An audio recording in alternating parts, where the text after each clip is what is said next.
네, 안녕하세요. 박기현입니다. 어, 오늘 강의할 내용은 이제 중국과 인도 문화의 기원과 특성, 이게 5강이고, 그 다음에 뭐 연결되는 건 아니고요. 다른 주제로 건너뛰어가지고 6강의 음식에 대한 얘기가 들어갑니다. 1, 2, 3, 4, 5강까지는 나름대로 좀 연결이 돼 있죠. 1, 2, 3, 4, 5강까지는 다시 한번 태양계의 역사가 어떻게 됐나. 그 토성계, 태양계, 달기, 지구계의 광물, 동물, 식물, 동물들의 변화, 이거하고 연결해서 그 각각의 시기 때 인간들의 존재 양식이 어땠나, 그랬다는 것을 우리가 뭘 보고 알 수가 있나, 뭐 이런 얘기들이 쭉 이어져 내려왔습니다. 자, 여기까지는 사실상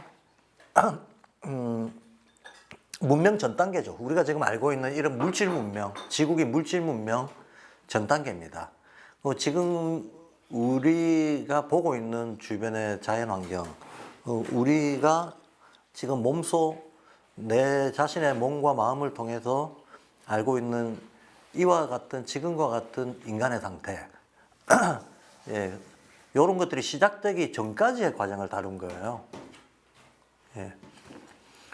그러니까 이게 뭐 이미 제가 앞서 그 지난 두 번의 강의에서 얘기했던 것들 중에서도 제가 첫날 첫 강의 때 얘기했던 것처럼 평소에 우리가 이건 너무 상식이지라고 생각하는 관점의 정면에서 충돌하는 명제들이 많이 나왔지 않습니까? 그죠? 심지어는 인지학을 한다는 사람들조차도 지구라고 말할 수 있는 그 어떤 태양계의 힘의 집합 덩어리에서 토성이 떨어져 나가고 태양이 떨어져 나가고 달이 떨어져 나갈 때 목화 금수성이 같이 떨어져 나가면서 현재 남은 게 이제 지금 현재 우리가 살고 있는 이 지구다. 이 아이디어. 그 말은 태양계 중심이 지구라는 말이거든요. 예, 이 아이디어는 소위 과학적으로 생각한다고 생각하는 사람들한테는 진화론을 뒤집어서 생각하기 힘든 것처럼 이 사실도 뒤집어서 생각하기가 힘들고, 광물이 있기도 전에 인간이 먼저 있었다라고 하는 것도 결론만 놓고 보면, 예, 우리가 지금 슈타이너가 쭉 논했던 이 전제적인 배경 설명들을 다 납득하고 동의하지 않으면 당연히 동의가 안 되는 명제들인 거죠. 예, 그렇습니다. 그런데 동의가 된다면, 그게 동의가 된다는 전제 위에서 우리가 발도르프 교육에서 그냥 흔히 말하고 있는 많은 교육적인 명제들이 사실 이런 전제 위에서 정당화가 되는 거거든요. 뭐 이를테면 아이가 부모를 선택해서 온다든가 이런 거요. 예. 아이가 부모를 선택해서 온다든가, 아니면 그 윤회와 업에 대한 인지학에서의 여러 가지 얘기들. 그래서 윤회에서 우리가 얻게 되는 카르마가 기질 성향으로 나타나게 되는 원리, 뭐 이런 것들. 예. 그 다음에 인간과 동식물의 관계, 이런 것들.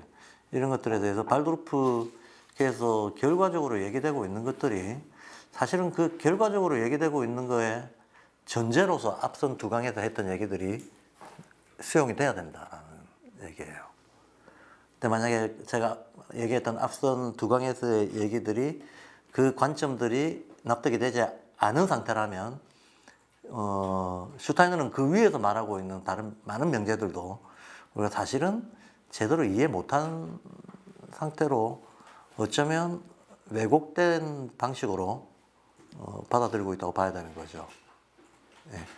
그래서 적어도 인지학에 대한 이해에 있어서는 아주 핵심 중에 핵심에 해당하는 내용들이 지난 1, 2강 동안 이렇게 진행이 됐습니다. 그렇게 진행이 됐고, 그 연장선상 위에서 이제 문명 단계로 들어왔어요. 문명 단계로 들어왔는데, 문명의 성격을 우리가 얘기를 할 때 슈타이너가 다른 강연들에서도 뭐 고대 인도 문화라든가 페르시아 문화, 그 다음에 이집트 문명, 페르시아 문명, 이집트 문명, 그리고 그레코 로망, 그리고 현대. 이렇게 지금 우리가 5번째 시기에 살고 있다라고 얘기를 하고 있죠. 얘기를 하고 있는데, 그러면서 이집트 문명의 특성이 어땠다? 페르시아 문명의 특성이 어땠다? 그래서 그 이집트 문명의 특성이 오늘날 우리가 영향을 받아서 어떤 식으로 드러난다. 이런 얘기들을 하고 있어요. 맞죠? 네.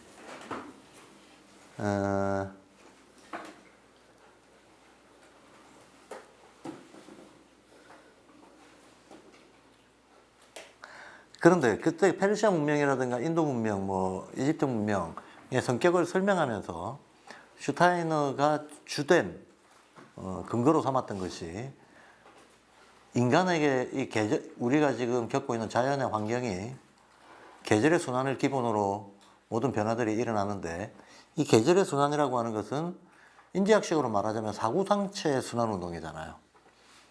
물체, 아스트랄, 자체라고 말할 수 있는 우주적 힘의 순환 운동이 기후로 나타나면 우리가 느끼는 계절 변화가 되는 거다. 이렇게 되는 거죠. 그리고 이 계절 변화가 우리는 1년짜리 순환을 느끼고 있지만 1년짜리 순환만 있는 게 아니고 몇백 년짜리 순환도 있고 몇천 년짜리 순환도 있다고 보는 거죠. 그리고 그 중에서 몇천 년짜리, 2160년짜리 순환이죠. 2160년짜리 순환이 어떻게 나오는가는 다른 강의에서 얘기했으니까 생략하겠습니다.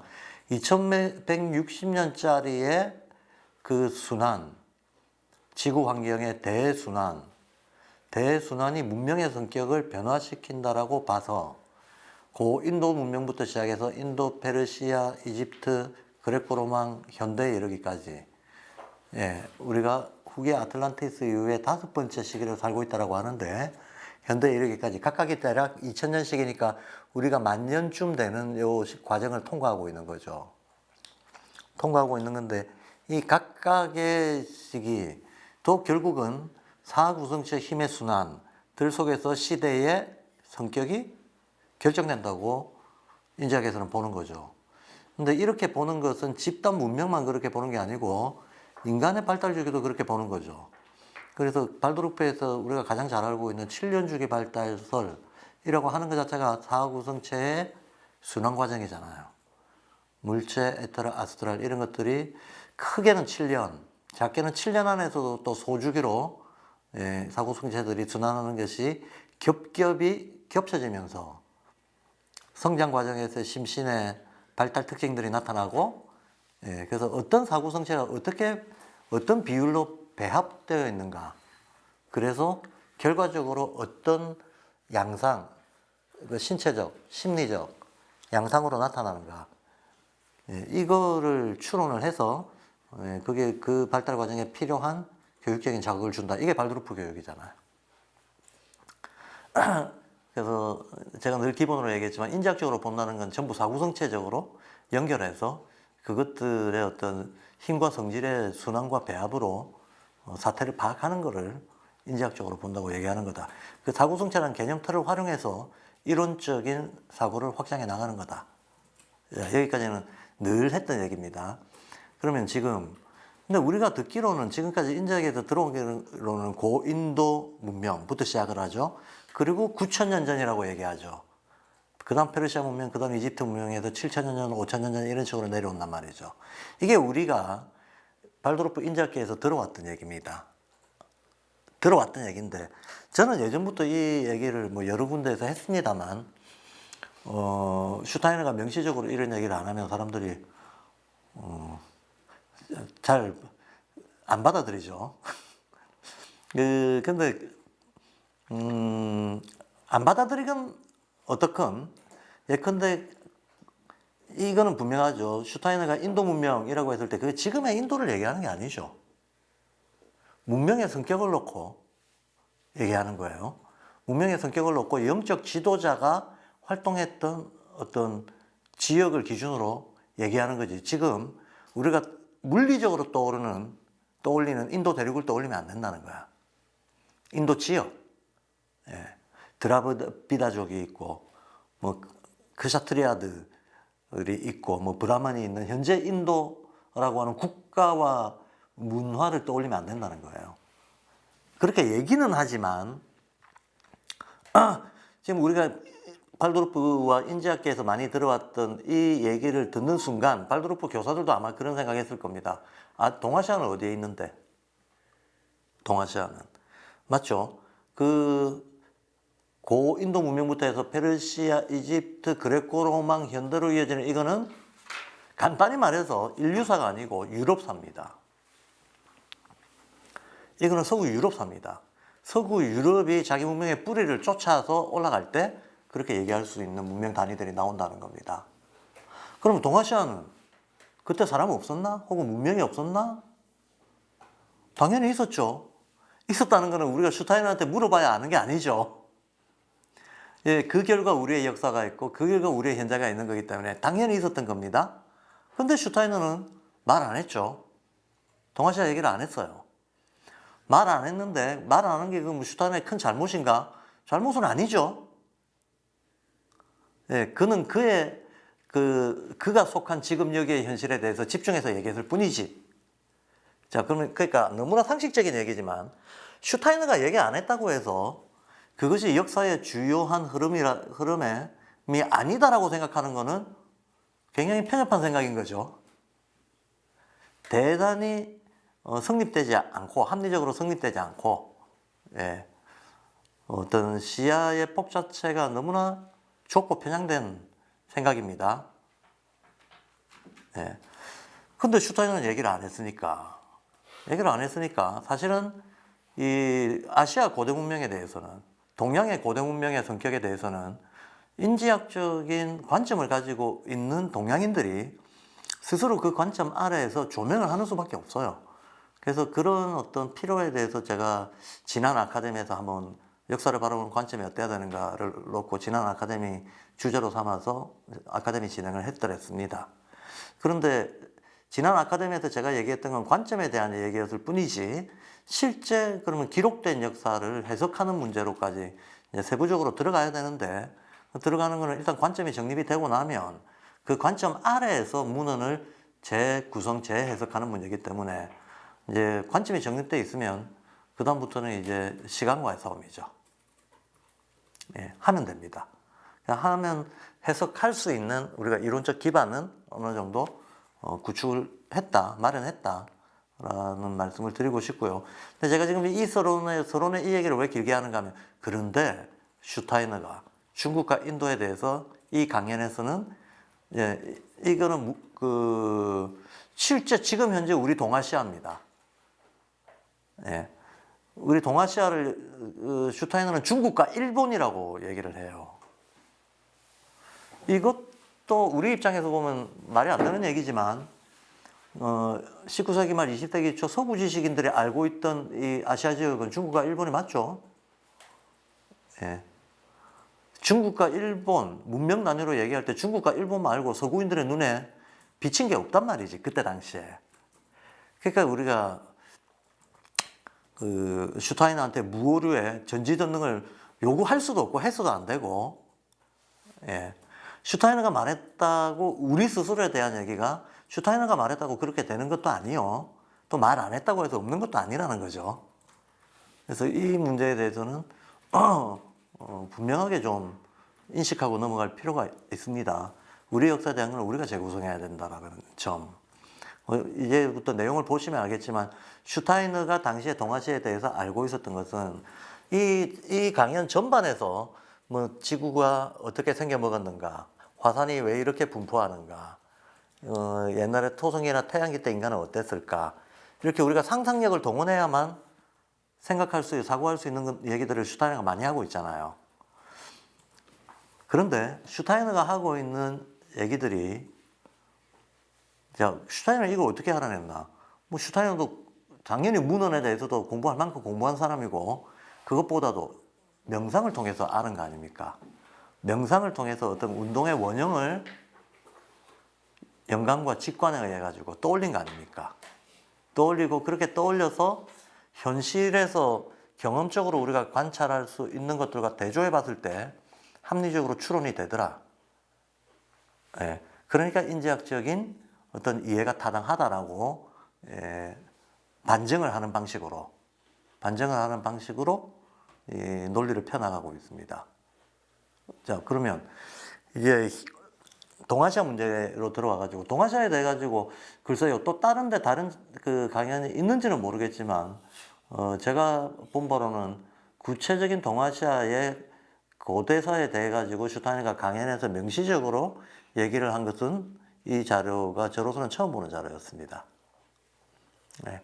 그래서 굉장히 흥미있게 봤습니다. 흥미있게 봤는데 제가 이 마지막 강연을 보면서 느낀 점 하나가 슈타이너는 명상 속에서 세계상을 원형적인 상을 본 거기 때문에 이게 우리가 오늘날 경험적으로 과학적으로 도구적으로 측정해서 알 수 있는 것들 하고 같냐 다르냐 하면 사실적인 측량 유물론적인 측량 차원에서 같냐 다르냐라고 하면 다를 수밖에 없다. 다를 수밖에 없는 거를 우리가 이해 못한 채 이게 왜 다르냐라고 따지면 인지학에 대해서 이제 이해를 못하는 게 되는 거죠. 왜 다를 수밖에 없다라고 제가 말씀을 드리는가 하면 우리가 명상 속에서 떠올릴 수 있는 것은 무슨 천리안을 가지고 벽 뒤를 꿰뚫어 보는 이런 방식이 아니란 말이죠. 통합적 사고에다가 인지학적 상상력을 더하고 그 결과 얻어지는 영감 직관을 가지고 어떤 원상을 그려내는 방식이거든. 그러면 예컨대 지구의 모양새다 그러면 지구가 처음 생겼을 때 모양새를 떠올리는 방식입니다. 그리고 지구가 운동 발달해 나간다면 어떤 변화 과정을 겪겠구나 하는 것을 사고 속에서 확신 있게 확정적으로 떠올리는 방식이라는 거야. 자, 그런데 슈타이너가 기원에 대해서 얘기를 할 때는 어쩔 수 없이 그 너무나 당연하게도 처음에 원형적 상에 대해서 얘기를 할 거 아닙니까? 세부적으로 변해간 디테일에 대해서 얘기를 하는 게 아니고 그리고 지금 우리가 측정할 수 있는 물리적 기준을 가지고 얘기하는 게 아니고 애초에 기원을 생각해 봤을 때 이게 어떻게 형성이 됐다 이런 얘기를 하는 거란 말이죠. 자, 그렇게 슈타이너의 얘기가 이제 그런 방식으로 얘기가 이 논리가 펴지고 있다는 거에 대해 가지고 미리 알고 있어야 된다. 미리 알고 있어야 된다. 이거를 우리가 전제하고 이 내용을 보면 중국과 인도에 대해서 실제 하는 중국과 인도에 대해서 슈타이너가 얘기해 놓은 것들이 원형적 상이라고 얘기하는 차원에서는 틀리지 않다. 충분히 납득할 만하다. 그러나 실제적인 역사와 현황과 관련된 거로 얘기하자 그러면 수많은 오류가 섞여 있다. 근데 그 수많은 오류라기보다도 그 슈타이너가 지금 얘기하고 있는 이 논리 자체가 기원과 원상에 초점을 맞춘 거다라고 하는 거를 우리가 염두에 두고 보자는 거예요. 염두에 두고 보자. 그래서 우리가 알고 있는 어떤 역사가 흐르는 과정에서의 세부적인 어떤 디테일들, 역사적 사건, 어떤 왕조의 변화 과정 이런 그리고 제도의 성격 이런 디테일들에 대해서 슈타이너가 우리가 알고 있던 것과 다른 얘기를 한다고 해서 똑같은 수준에서 그러니까 틀렸다라고 볼 수는 없다는 거예요. 그래서 슈타이너의 얘기는 주로 원상에 초점을 맞추고 하는 얘기라는 정도로 보면 무슨 말을 하고 싶은지를 핵심을 우리가 이해할 수 있다. 이 말씀을 드리고 시작합니다. 그렇지 않은 상태에서 보면 왜 제가 이 얘기를 길게 하는가 하면 오해하기 쉽다. 정말 오해하기 쉬운 얘기들이 많이 나오기 때문에 미리 좀 조심하자는 차원에서 슈타이너 강연의 성격에 대해서 먼저 말씀을 드리는 겁니다. 자, 자료 1페이지에 들어가 가지고요. 슈타이너는 이렇게 얘기합니다. 이거는 물리적으로 이렇다는 얘기입니다. 동아시아, 중국. 자, 동아시아는 슈타이너는 중국이란 말만 쓰고 있습니다. 근데 내용상 보면 사실상 동아시아를 얘기하는 거예요. 동아시아를 얘기하는 겁니다. 서양이 동양이라고 얘기할 때 어디를 가리키는가 잘 봐야 돼요. 대부분의 경우 유럽인들이 일반적으로 동양이라고 할 때는 중동 지방을 얘기하는 거예요. 페르시아 문명. 그 사람들은 그냥 동방이라고 말해버립니다. 동방박사 3인방이 중국에서 갔을 일은 없잖아요. 유럽인들 기준으로 동쪽에서 왔다는 얘기예요. 그럼 유럽인들 기준으로 그들이 경험할 수 있었던 동쪽 문명이 뭐냐? 페르시아 문명이었던 거야. 유럽인들은 그리스 문명이었잖아요. 그리스 지역을 떠올려 보세요. 세계 지도를. 그리스 중심으로 그들이 만날 수 있었던 동방은 지금의 중동 지역이다. 이란, 이라크 있고 사우디아라비아 있는 그 지역이 즉 중동이다. 그들이 오리엔트라고 했던 거 중동이다. 예. 아시아도 아니죠. 오리엔트죠. 그냥 오리엔트라고 했던 거. 중동이다. 그리고 그들의 어떤 문화사의 뿌리를 추적했을 때 만날 수 있는 것은 인도였다. 그러니까 중동과 인도를 동방, 오리엔트, 동양 이런 식으로 그런 맥락에서 말하고 있는 데가 많아요. 이 동양이 아시아가 아니라는 거야. 예? 일본, 한국, 중국이 아니라는 거예요. 근데 세계 문명의 한 축이 이 동양에 있었다는 거, 동북아시아에 있었다는 거는 누가 지금 뭐 의심할 여지가 있는 그런 일이 아니죠. 예. 분명한 사실입니다. 여기도 만년에 가까운 그 전에 모든 유물, 유적, 기록, 구체적인 인간들의 어떤 삶의 흔적들이 다 남아있단 말이지. 예. 그래서 일단 일반적으로 서유럽에서 보통 아무 그 토를 달지 않고 주석을 달지 않고 동양이라고 동방 혹은 동양 혹은 오리엔트라고 표현했을 때 그건 중동 지역을 얘기하는 거다. 그러니까 우리가 알고 있는 발도르프와 인제학의 역사 속에서는 사실은 우리 역사, 동양의 역사는 사실 철저하게 없다라고 하는 거. 근데 없어서는 안 된다라고 하는 것까지 동시에 인식하자는 거죠. 근데 여기서는 얘기합니다. 뭐라고 얘기하는가 눈여겨봐야 됩니다. 뭐라고 얘기하는가 하면 동아시아는 즉 중국은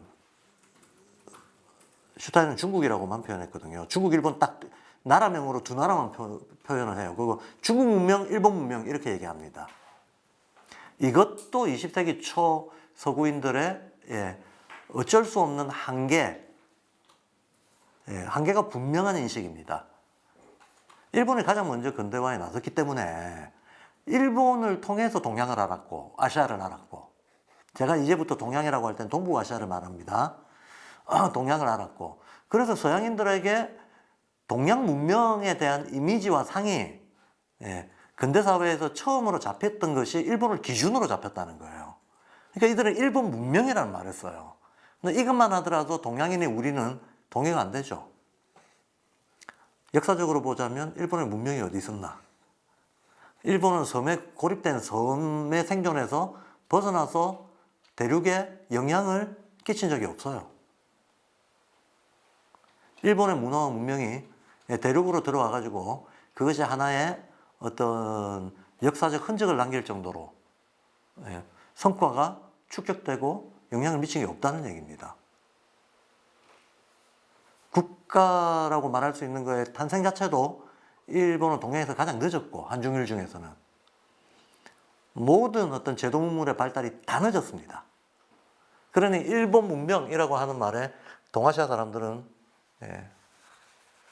동아시아 사람들한테는 없는 인식인 거죠. 단지 20세기 이 근대화 과정을 통해서 동양을 알게 됐던 서구인들의 이미지일 뿐이다 라는 점. 이런 점들을 보면 만약에 제도권 인사가 슈타인의 이 강연록을 본다면 미친놈이네 이럴 거고, 그렇지 않습니까? 근데 발도르프를 교조적으로 이해하는 사람이 이걸 보면 동양은 일본 문명이 중국과 함께 양축이네 이럴 거 아닙니까? 둘 다 아니라는 거죠.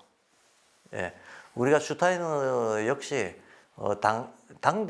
당시대인으로서의 한계를 안고 하는 얘기는 그것대로 봐줘야 된다. 이런 한계 때문에 그랬겠구나 하고, 그가 말했다고 그냥 다 받아들인다거나, 혹은 그가 잘못 본 게 있다고 해서 다 부정한다거나, 이래가지고는 이제 그걸 제대로 이해할 수가 없다는 거예요. 자, 어쨌든 슈타이너는 이렇게 얘기합니다. 중국은 지구상 가장 오래된 땅이다. 이게 되게 중요한 얘기예요. 왜냐하면 인지학 쪽에서 역사를 배운 사람들은 전부 고인도 문명을 떠올리기 때문에, 가장 오래된 땅이라는 얘기는 동시에 따라 나오지만 후 아틀란티스인들 중에 최초의 문명이다 그러잖아요. 고인도 문명이라며. 그거는 전제 조건이 있죠. 유럽사와 연결된 뿌리는 고인도 문명이다예요. 그런데 인류 전체를 통틀어서 놓고 보자면 슈타이너는 여기가 최초다라고 얘기하잖아. 이해가 되시죠? 그러면 시기적으로 언제로 잡아야 되는가 하면 대략 슈타이너는 뭐라고 합니까? 후기 아틀란티스인들의 삶이 시작된 것은 길어봤자 12,000년에서 15,000년 그 사이다. 그러잖아요. 그러면 고인도 문명 언제? 9,000년 전이잖아요. 그러면 10,000년 전, 11,000년 전, 12,000년 전에는 뭐가 없었나 하는 거야. 동아시아에 있었다는 거예요. 예. 별거 아닌 것 같지만 이런 지점들을 우리가 명확하게 보고 지나가는 게 중요합니다. 슈타이너가 고인도 문명이라고 했을 때는 유럽사의 뿌리를 얘기한 거다. 근데 적어도 인류를 통틀어서 지구사를 얘기를 할 때에는, 그리고 후기 아틀란티스 들어와서 문명사 전체를 얘기할 때에는 후 아틀란티스인들 중에 최초의 문명이다라고 슈타이너도 얘기하고 있습니다. 단지 그걸 인지학에서 다뤄야 할 당대적 필요성이 없었기 때문에 안 다룬 것 뿐이지. 예. 그 다음에 일본 문명과 중국 문명 두 개를 얘기합니다. 그때 서구인들 눈에 두 개밖에 안 보인 거죠. 그리고 그때 당시에는 일본이 이미 1920년대가 되고 그러면 이미 식민지를 가지고 있잖아요. 조선도 일본 식민지였고 만주도 일본한테 상당 부분 잠식당해 있었잖아. 그러면 우리가 알고 있는 섬나라 일본이 아니죠. 서양인들의 눈에 비친 일본은 섬에서 시작됐지만 대륙을 광범위하게 장악하고 있는 제국이에요. 그러니까 중국 문명, 일본 문명 마치 양축인 것처럼 얘기를 하게 되는 겁니다. 근데 그때 당시 식민지를 겪었던 우리 입장에서는 아니 우리가 5,000년 역사에 딱 30년 겪었는데 하필 그때가 그때네. 우리는 5,000년 역사에서 그렇잖아요. 저 전 세계가 지배당했던 원나라조차도 고려를 지배 못했는데, 예. 고려가 원나라의 어떤 그 우열 관계에서 밀리는 입장이긴 했지만, 예. 자치권을 분명하게 유지하고 있는 부모국이었죠. 그리고 황제 순위에도 끼었던 그 아주 원과 거의 대등한 대우를 받았던 나라였단 말이죠. 그래서 우리는 그 긴 역사 속에서도 식민 지배를 당해본 적이 없는데, 근데 딱 들어오면서 바로 당했는데, 슈타이너는 하필 요때 사람이거든. 슈타이너가 조선을 알 리가 있나? 혹은 슈타이너가 우리나라와 관련된 어떤 별개의 정보를 받다 하더라도 이걸 바로 일본 문명의 일부라고 생각을 했겠지.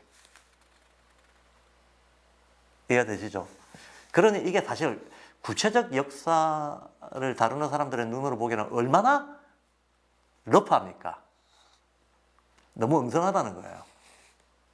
너무 엉성하다. 근데 그렇게 보면 따질 게 한두 개가 아닌 거고, 그래서 처음으로 제가 원상에 대한 얘기를 한 거다. 그리고 그의 한계 속에서 그가 볼 수 있는 사구성체적인 순환을 중심으로 한 거시적 얘기를 한 거다. 딱 거기에서 그쳐야 된다라는 겁니다. 이거를 사실적으로 받아들여 버리면 대단히 왜곡될 소지가 크다라는 거죠. 네.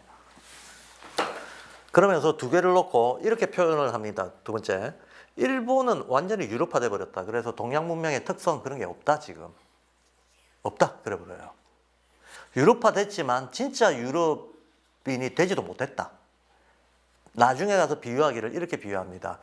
유럽 사람들한테 배 움직이는, 이건 비유입니다. 배 움직이는 법을 배웠는데 출항하는 방법만 배우고 돌아오는 방법은 안 배워가지고 출항은 했는데 돌아올 줄을 모르고 저기 바다 위에 둥둥 떠서 떠돌아다니고 있는 난파선 같은 신세가 됐다. 이렇게 표현합니다. 그러니까 일본 문명이 자기네 전통에 대한 어떤 온고지신도 제대로 못 해내고, 그렇다고 완전히 유럽인들과 동화가 어떤 문명적 동화가 되지도 못하고 그런 좀 부유하는 상태에 놓여버리게 됐다는 평가예요. 그러면서 중국은 상대적으로 전통적인 것들이 동양 문명적인 특색이 잘 보존이 됐다 그래요. 근데 보존이 됐다라고 하는 게 그게 다시 주도권을 뛸 수 있다라는 뜻은 전혀 아니다라고 얘기합니다. 전혀 아니다. 즉 옛날로 돌아갈 수 있는 건 아니다. 맞죠? 역사가 어떻게 옛날로 돌아가겠습니까? 그런데 그러면서 뭐라고 얘기하는 거면 이것은 인간 진화의 본질 때문이다. 이렇게 얘기하거든요. 근데 이런 대목 조심해야 됩니다. 이거를 그냥 문장만 우리가 별 생각 없이 쓰여진 문장만 글자 그대로 이해해버리면 그러면 서구 유럽 문명이 어떤 진화의 정점이다. 이게 되어버리잖아요. 현대 서구 문화가 그 어떤 본질적 인간 전화의 발전의 꼭대기다. 이렇게 돼버리면 이렇게 읽힐 수가 있다는 거예요. 실제로 그럴 소지가 있기 때문에 제도권 학자들이 독일에서는 지금 제도권하고 인지학계하고 난리가 아니거든요. 한 30년 전에도 큰 논쟁이 있었고 지금도 여전히 교육 논쟁에서 그치지 않고 사회 전반에 대한 인지학에 대한 공격이 상당합니다. 독일 제도권 안에서. 예.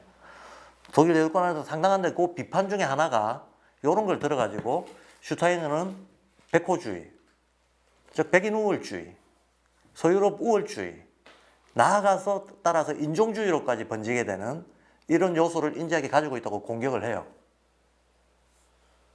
공격을 합니다. 근데 그들이 공격해서 뭐 우리가 이렇다 저렇다가 아니라 이 말 자체가 맞습니다.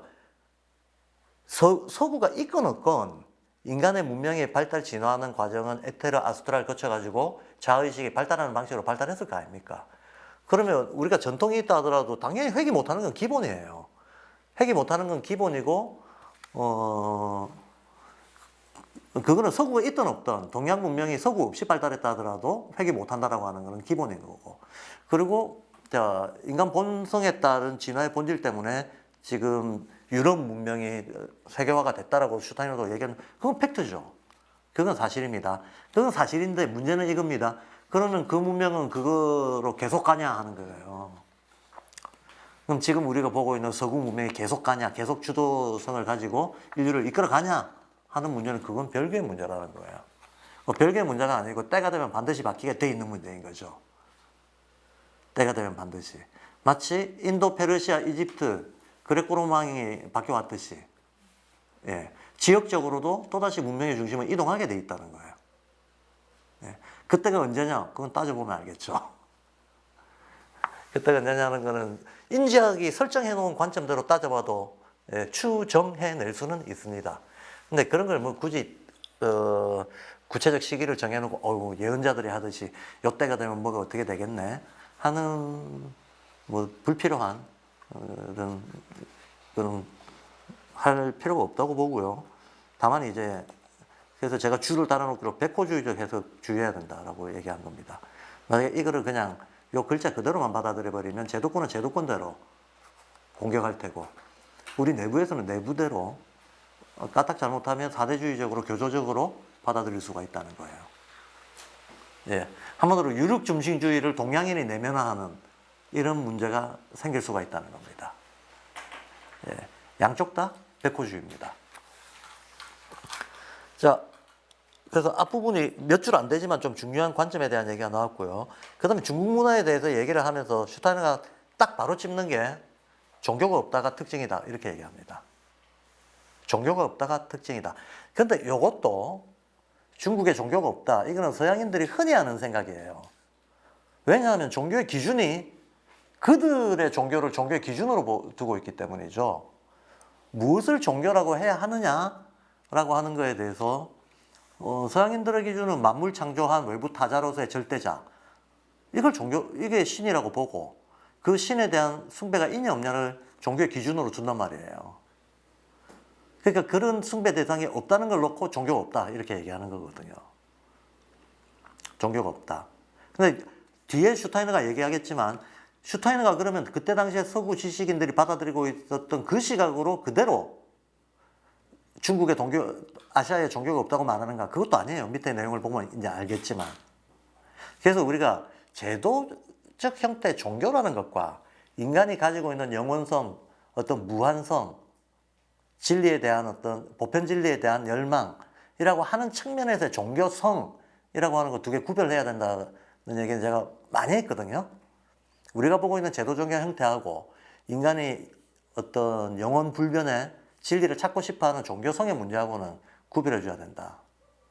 라고 제 자신도 뭐 제가 슈타이너 알기 전부터도 저는 그렇게 생각을 해왔는데 슈타이너도 서구 지식인들이 일반적으로 알던 그런 차원에서 종교가 없다라고 말하는 것은 아닙니다. 슈타이너가 얘기합니다. 종교는 없는데 서양이 말하고 있는 그런 형식의 종교는 없는데 종교성은 충분했다라고 얘기하고 있어요. 이게 올바른 인식 맞죠? 그리고 이제 놀라운 발언이 나옵니다. 쭉 보겠습니다. 신인 동형 동성의 어떤 이미지 이런 건 어느 종교에나 있다. 즉 인격화된 신에 대한 이미지를 얘기하는 겁니다. 그거 어디에나 있다. 그런데 인지학은 그렇게 안 한다 그래요. 슈타이너 인지학은 이렇게 하지 않는다. 인지학은 초감각적인 세계, 영적 세계죠. 영계를 의인적으로 나타내는 것이 아니고 실제로 본다. 현재하는 힘으로서 실감한다. 실감하고 검증한다. 이 말이죠. 게다가 인지학은 별에서 초감각성의 표현을 본다. 별에서 영적인 표현을 본다는 거예요. 행성들의 움직임, 천문에서. 놀라운 것은, 이거 슈타이너 말입니다. 놀라운 것은 중국인들이 같은 종류의 것을 가지고 있었다라고 얘기합니다. 그래서 제가 이 동양 문명하고 동양 어떤 관점하고 인지학적 관점하고 너무나 잘 어울린다라고 평소에 계속 얘기하는 거예요. 그럼 여기서 슈타이너가 말하는 별에서 초광성의 표현을 본다. 동양도 그랬다는 건데 동양이 별에서 본 거가 뭐냐? 우리가 쓰고 있는 천간지지잖아요. 천간지지 음양오행. 그게 천문학이잖아. 그 주역의 괴. 그게 천문학이거든요. 예, 그걸 가지고 만사를 다 이해하고 설명하려고 했다. 그게 바로 슈타이너 스스로 말하고 있잖아. 인지도 별에서 그런 걸 보는데 중국인들도 같은 걸 가지고 있었다. 예. 자, 그래서 그 다음에 이제 그 다음에 나오는 얘기는 태양에 대한 얘기가 나옵니다. 중국인들은 북쪽, 남쪽 방위에 따라서 위도, 경도에 따라서 기후가 다르고 사람의 생활 양식이 다른 걸 너무나 잘 알고 있었다. 잘 알고 있었는데 그런데 그러면 중국인들은 자연과 인간이 살고 있는 환경의 변화는 별들의 질서에서부터 기원한 거다라는 걸 알고 있었다고 앞에서 얘기했잖아요. 앞에서 얘기했으면 이런 다양한 어떤 질서가 있다, 다양한 기후가 있다라고 하는 것은 역시 이것도 별들의 영향으로 설명을 해야 됐겠죠, 그죠? 그런데 우리가 영향을 받는 많은 행성들 중에서, 별들 중에서 가장 일관되고 항상 된 작용을 하는 것은 태양이죠, 태양. 그러니까 다른 것들은 차이를 만들어내지만 태양은 차이가 아니고 동일성을 만들어내는 핵심 주체라는 거죠. 그러면 인간 사회에서도 차이가 아니고 보편성을 담보하는 핵심 주체가 있어야 된다. 태양의 역할을 하는. 예. 그거를 왕으로 뒀다는 거예요. 예. 통치자를 태양의 아들로 그려냈다. 하늘에 태양이 있다면 땅에는 황제가 있다는 식인 거죠. 그러니까 왕이나 황제는 땅 위에 태양인 거죠. 태양의 대리자. 그렇게 봤다. 그래서 동아시아의 어떤 그 인간 질서에 대해서는 태양의 아들은 우리에게 가장 중요한 사람이다. 행성이 태양의 조수인 것처럼 다른 이들은 그의 조력자다. 이렇게 이해를 했다. 그러면서 별에서 나타난 것에 따라 지구상의 모든 것을 조직했다라고 얘기합니다. 이게 단 한 문장에 지나지 않지만 실제로 슈타이너의 제가 이거는 요약 발췌한 거지만 슈타이너 지금 제가 번역해놓은 원문에도 이 대목이 이 한 문장밖에 없어요. 동양인들은 별들의 질서를 땅 위에 구축하려고 했다. 근데 실제 어떤 방식으로 어떻게 파악을 해서 어떻게 재현을 했는데 하는 것 자체가 어마어마한 탐구가 필요한 내용이죠. 예. 별들의 질서를 예의 범절에도 도입하고 건축 양식에도 도입하고 그죠? 농사에도 도입하고 그 다음에 뭐 계급 서열 매기는 데도 도입하고 법 만드는 데도 도입하고 뭐 했다는 얘기예요. 예. 마치 사구성체에 대한 이해를 바탕으로 우리가 그걸 확장해가지고 세계를 해석하듯이 중국인들은 음양오행과 천문에 대한 지식을 가지고 세계를 이해하고 그렇게 구성하려고 했다. 그 얘기를 하고 있습니다. 이거 평소에 다 제가 했던 얘기이기도. 이들은 기도의 의미를 몰랐기 때문에 이 모든 것은 기도 없이 행해졌다. 그래서 동양에서는 나중에 사이비 종교를 만들 만한 어떤 요소가 없었다. 그들은 왕국이라고 불리는 것을 하늘의 형상이 되도록 조직을 했고, 이것은 아직 국가라고 할 수 없다. 자, 이런 문장도 조심해야 됩니다. 이것은 아직 국가라고 할 수 없다라고 얘기할 때 서양인들이 생각하는 국가의 기준이 있잖아요. 국가의 기준 제일 큰 게 뭘까요? 국가가 되려면 흔히 우리가 영토 주권 이런 얘기 하잖아. 영토 주권 국민이 있어야 국가. 그게 근대 국가의 개념이잖아요. 여기서 말하는 국가는 지금 근대 국가 개념입니다. 그 근대 국가를 있게 했던, 정확히 우리가 근대라고 말할 수 있는 근대 국가는 프랑스 혁명 이후부터죠. 근데 그 이전에도 군대 국가를 탄생시키게 했던 요소들은 그레코 로망 그 문명 속에도 있었단 말이지. 그런 것들을 얘기하는 겁니다. 그 요소. 그럼 그 요소 중에 핵심이 뭐냐? 법치주의예요. 사회계약과 법치주의. 이거를 국가의 필수 요소라고 핵심이라고 보고 동양에서는 이런 요소가 없었다라고 얘기하는 겁니다. 그래서 슈타이너 스스로 이것은 현대인들이 저지른 오류다. 이거는 슈타이너의 주인데요. 슈타이너가 이 주 달아놓은 이유는 유럽 사람들이, 이때 유럽의 역사가들이 동양의 옛날 왕조들을 분석을 하면서 마치 서양의 왕조들하고 비슷한 성격의 왕조라고 이해를 한다든가 국가의 전 단계라고 이해를 한다든가 그랬다는 거야.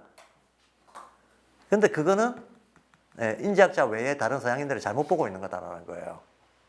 국가의 어떤 전사적인 그런 요소가 없었다. 전사를 이루는 그런 요소가 없었다라고 슈타이너는 봅니다.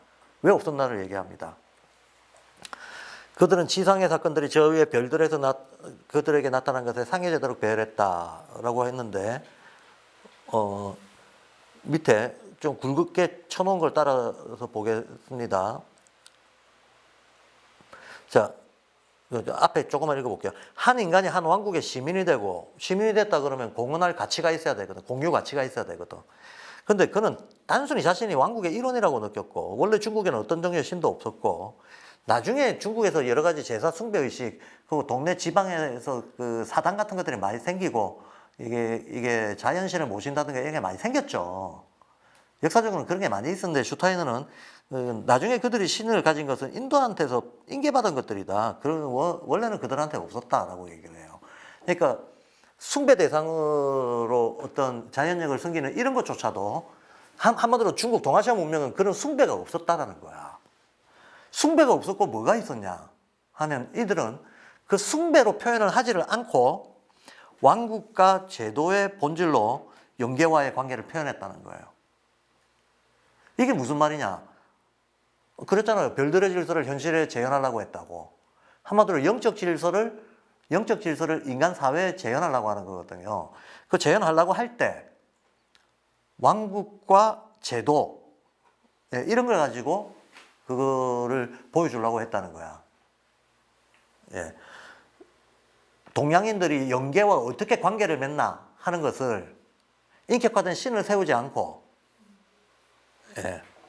왕에 대한 태도라든가 그 다음에 동양식 예의범절이라든가 어떤 문물 재래가 있을 거 아닙니까? 이런 걸로 표현하려고 했다는 거예요. 종교성은 있는데 인격화된 어떤 그 숭배상이 없는 거죠. 숭배상이 없는 거고 그걸 대신했던 게 제도였다라고 얘기를 하는데 왕국과 제도였다라고 얘기를 하는데 그들의 제도는 가족의 성질을 가지고 있었다. 이 가부장제를 얘기하는 거예요. 혈연적 가부장제를 얘기하는 겁니다. 혈연적 가부장제. 사실 이제 일반적으로 봉건제도가 동양에도 봉건제도가 있고 서양에도 봉건 시대가 있었잖아요.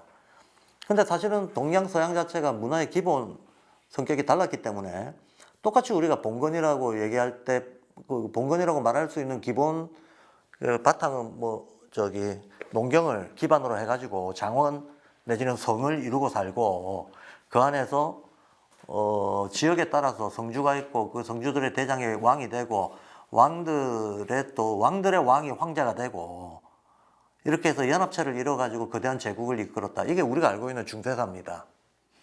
그리고 그 중대사는 성 혹은 장원을 기반으로 해가지고 성주와 농노 혹은 뭐 양인, 천민으로 나누든 그 안에서 계급 분화를 어떻게 나누든지 간에 거기가 하나의 경제 단위로 독립적 경제 단위로 운영되는 것들이 연합해서 운영되는 제국체제라고 우리는 봉건 시대를 이해하고 있습니다.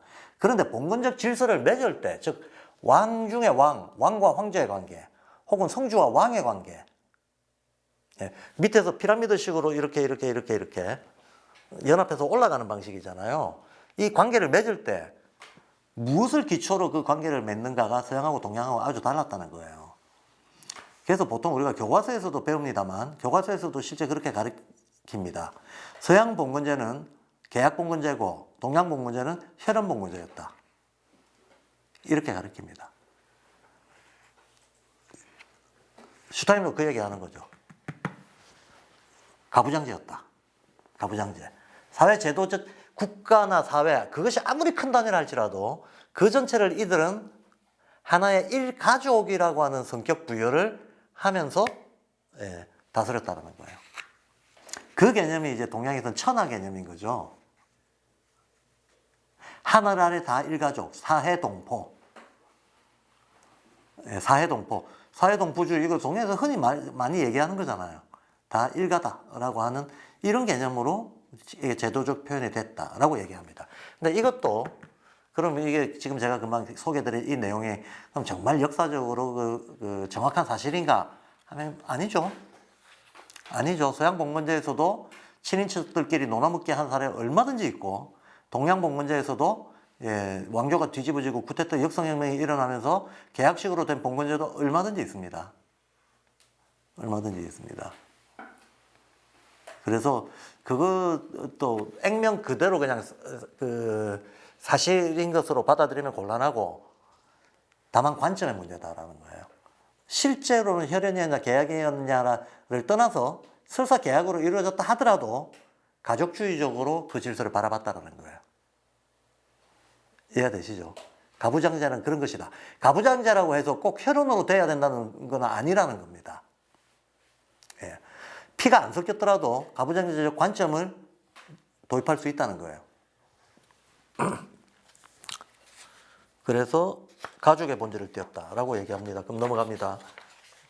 그런데 여기서 그럼 왜 이랬냐? 왜 이게 꽤 중요한 얘기가 이어집니다. 이 페이지에 나오는 이게 중국어에 대해서 슈타이너가 조금 분석을 하고 있는 내용이거든요.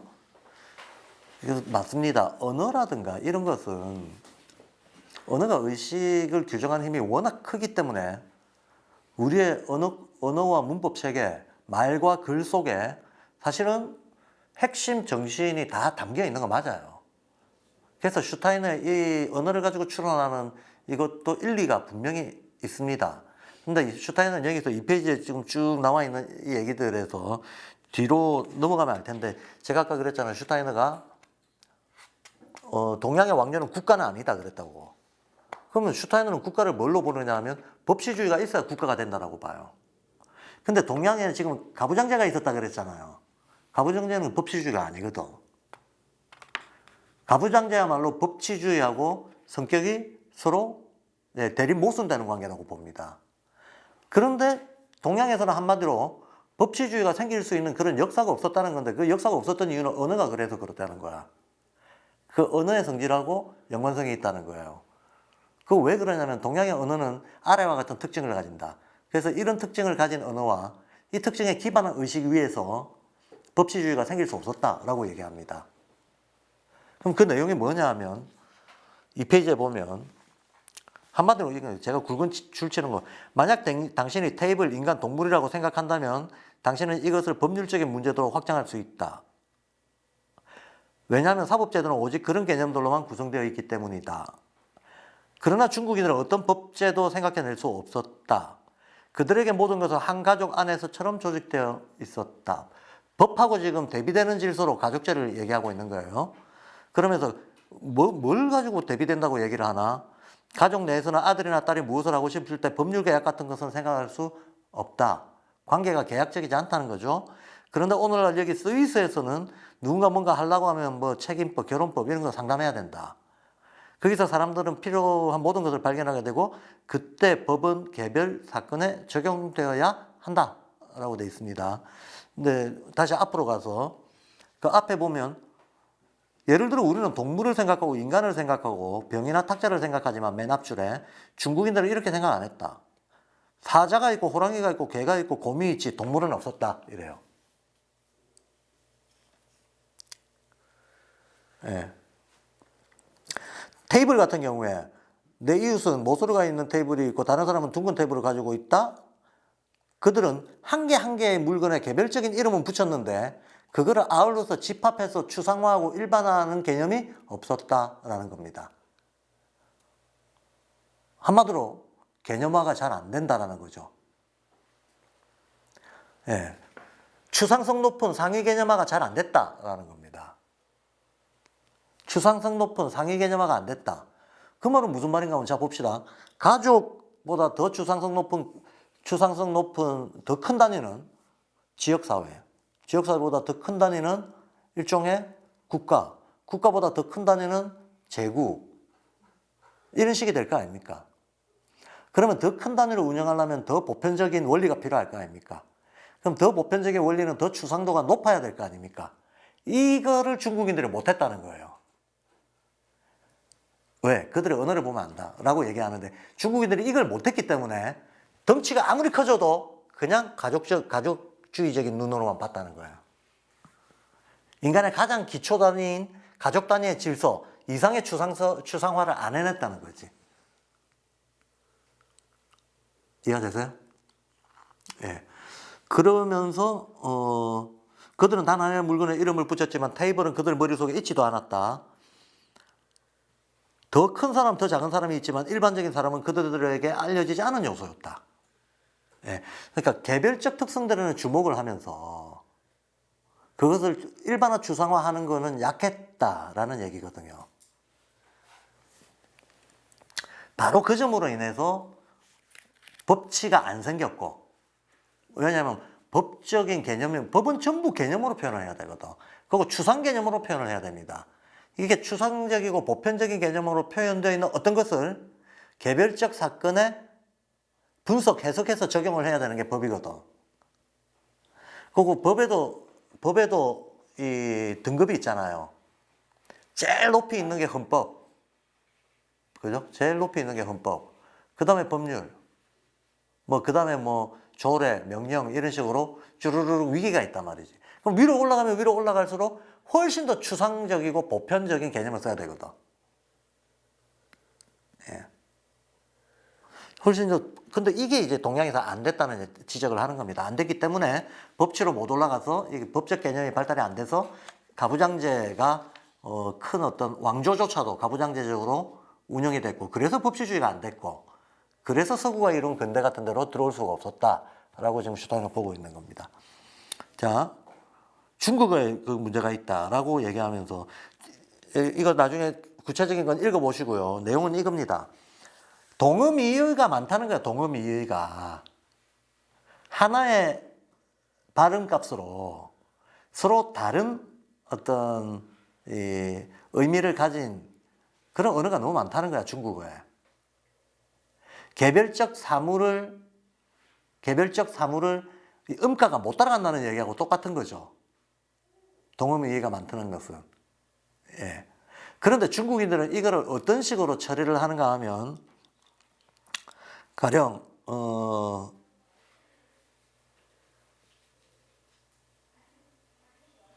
바올라오라고 하는 말이 나옵니다. 바올라오.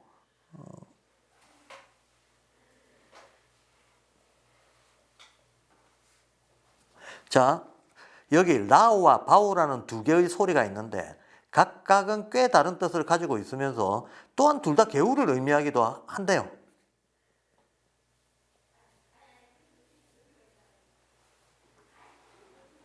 둘 다 개우를 의미하기도 한다. 그래서 그는 그것들을 합친다. 합쳐가지고 라오하고 바오하고 합쳐가 바올라오라고 부른다 이거예요. 바올라오라고 부른다. 그러면 라오라고만 했을 때도 그것도 개울을 의미하기도 하는데 딴 걸 의미하기도 해. 바오라고 했을 때도 그것도 개울의 뜻도 있는데 또 딴 뜻도 있어. 그럼 확실하게 이건 그냥 개울이야라는 뜻으로 쓸 때는 바올라오하고 합쳐버린다는 거야. 그런지 안 그런지 저는 중국어를 몰라서 잘 모르겠습니다.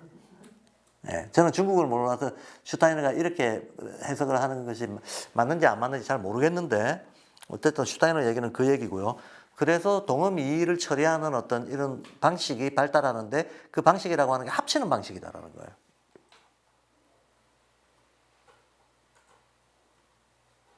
그래서 그가 한 가지 소리만 낼 때는 아무도 그가 뜻하는 것을 알 수 없다. 문자에도 같은 복잡성이 있다. 자, 문자 같은 경우에는 부수의 종합으로서 이루어진 한자를 얘기하는 거잖아요. 그럼 같은 부수인데 옆에 부수가 뭐가 오는가에 따라 가지고 완전히 달라지잖아. 그죠? 아마도 그 얘기를 하는 거겠죠. 똑같은 마음신 부수를 쓰거나 손수 부수를 쓰더라도 결합되는 다른 부수가 어떻게 되는가에 따라서 뜻이 완전히 달라져 버리는 그거를 문자의 복잡성이라고 얘기를 하는 것 같습니다. 그래서 중국인들한테는 특별히 복잡한 언어와 세계상이 있다. 자, 여기서 복잡한 이유는 추상화 일반화가 잘 안 되기 때문이다라는 거야. 추상화 일반화가 잘 되면 복잡한 거를 묶어서 표현을 하는 게 발달을 했을 텐데 그게 잘 안 되다 보니까 이렇게 됐다. 그런데 저는 이 해석에 동의하지 않습니다. 예, 처음에 어떤 한자라고 하는 문자가 발생했을 때 한자가 이러한 어떤 복합적 성질을 어떤 상형복합의 성질을 가지고 있다. 그건 맞는 얘기예요. 근데 그랬다고 해가지고 역사 문화적으로 중국에서 개념어가 어떤 추상 개념어가 발달을 안 했다?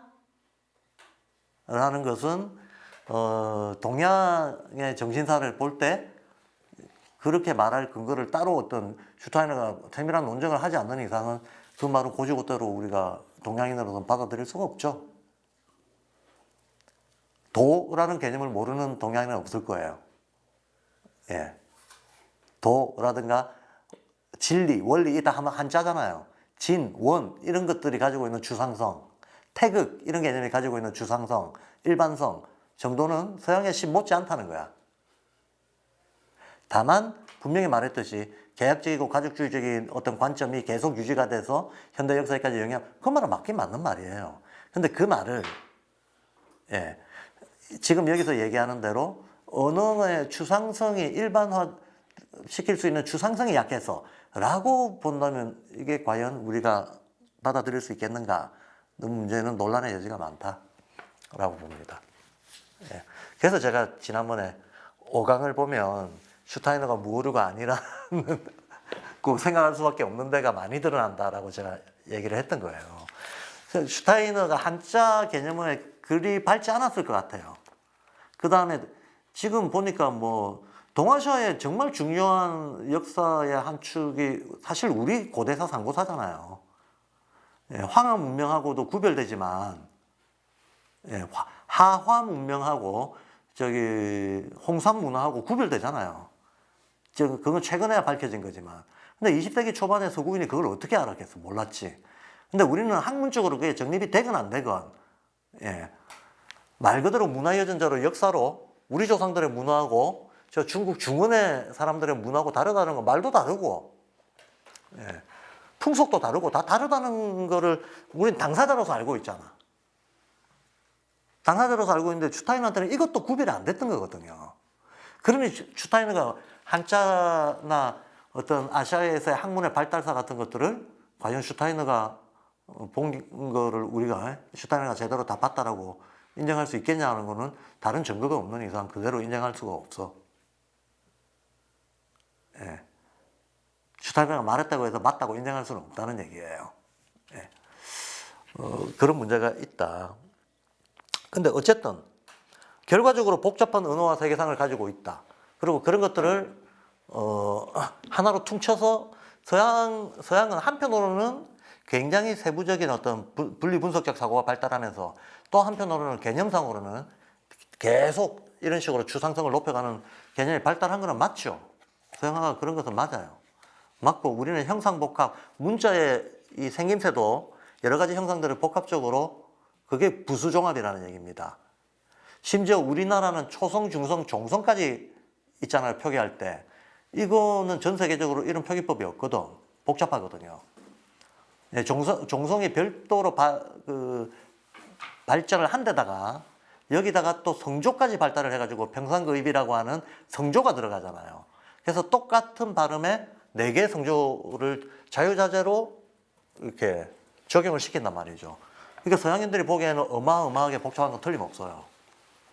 틀림없는데 이 복잡성을 일반화를 못 시킨 결과다라고 얘기하는 거는 못 받아들인다는 거죠. 그거는 학문적으로 우리가 납득하기가 좀 힘들다. 이렇게 친다 그러면 동양에서는 보편 원리에 대한 발견이 없었다까지 나가게 되는 건데, 그거는 보다시피 그 역사에 어긋나는 겁니다. 우리가 알고 있는 실제적인 역사에 어긋나는 거기 때문에 우길 수가 없는 거죠. 그래서 어쨌든 슈타이너는 그래서 언어 습득하고 학습하는 것이 어렵고, 자연히 언어를 다룰 줄 아는 거, 오랜 교육, 그 다음에 이제 어떤 사회적인 공적 지원은, 그게 장학금이라고 표현되고 있는 겁니다. 공적 지원으로 공부를 했냐 안 했냐, 이런 게 사회적인 어떤 계급 우위의 기준, 동양적 신분제가 만들어지게 되는 기준으로 작용했다. 이건 뭡니까? 이거 과거제 얘기하는 거죠. 과거제 얘기하는 거예요. 예. 지금까지도 동양에서 학벌주의, 이제 20세기 초에도 말할 것도 없고, 동양에서는 관료, 그러면 누가 관료인가 하면 과거 통과한 사람이 관료잖아. 근데 솔직히, 이게 좀 얘기가 왔다 갔다 하는 게, 과거제 언제 들어왔는데? 당나라 때 들어온 거잖아, 당나라 때. 그전에 없었잖아요. 그리고 과거제가 항상 시행이 됐나? 아니죠. 됐다, 안 됐다 했죠. 고려하고 조선만 보더라도 고려 때 관료를 발탁하는 제도하고 조선은 과거제를 했죠. 근데 고려는 과거제가 아니었어요. 뭐더라? 그 제도 이름을 제가 까먹었는데, 하여튼 호족들, 자제들 중에서 골라가지고 발탁하는 방식이 있었습니다. 그거 때려치우자고 신진사대부가 들고 일어나는 게 과거제잖아요. 그러니까 동양에서도 과거제가 됐던 때 있었고 안 됐던 때 있었고, 되다 말다 이게 교차가 다 있었습니다. 게다가 과거제는 당나라인데, 그러면 수당 이러면 벌써 저 앞에 첫 시작은 저기 만년 전 얘기로 시작을 했다가, 그죠? 과거제 이런 거는 벌써 역사 중에서도 후기에 해당하는 거예요. 저쪽으로 치면 그레코로망에 해당하는, 이 시기에나 들어왔어야 과거제 얘기가 되는. 2000년도 뭐야? 수당이 언제죠? 기원 후 한 600년, 700년 그때 아닌가?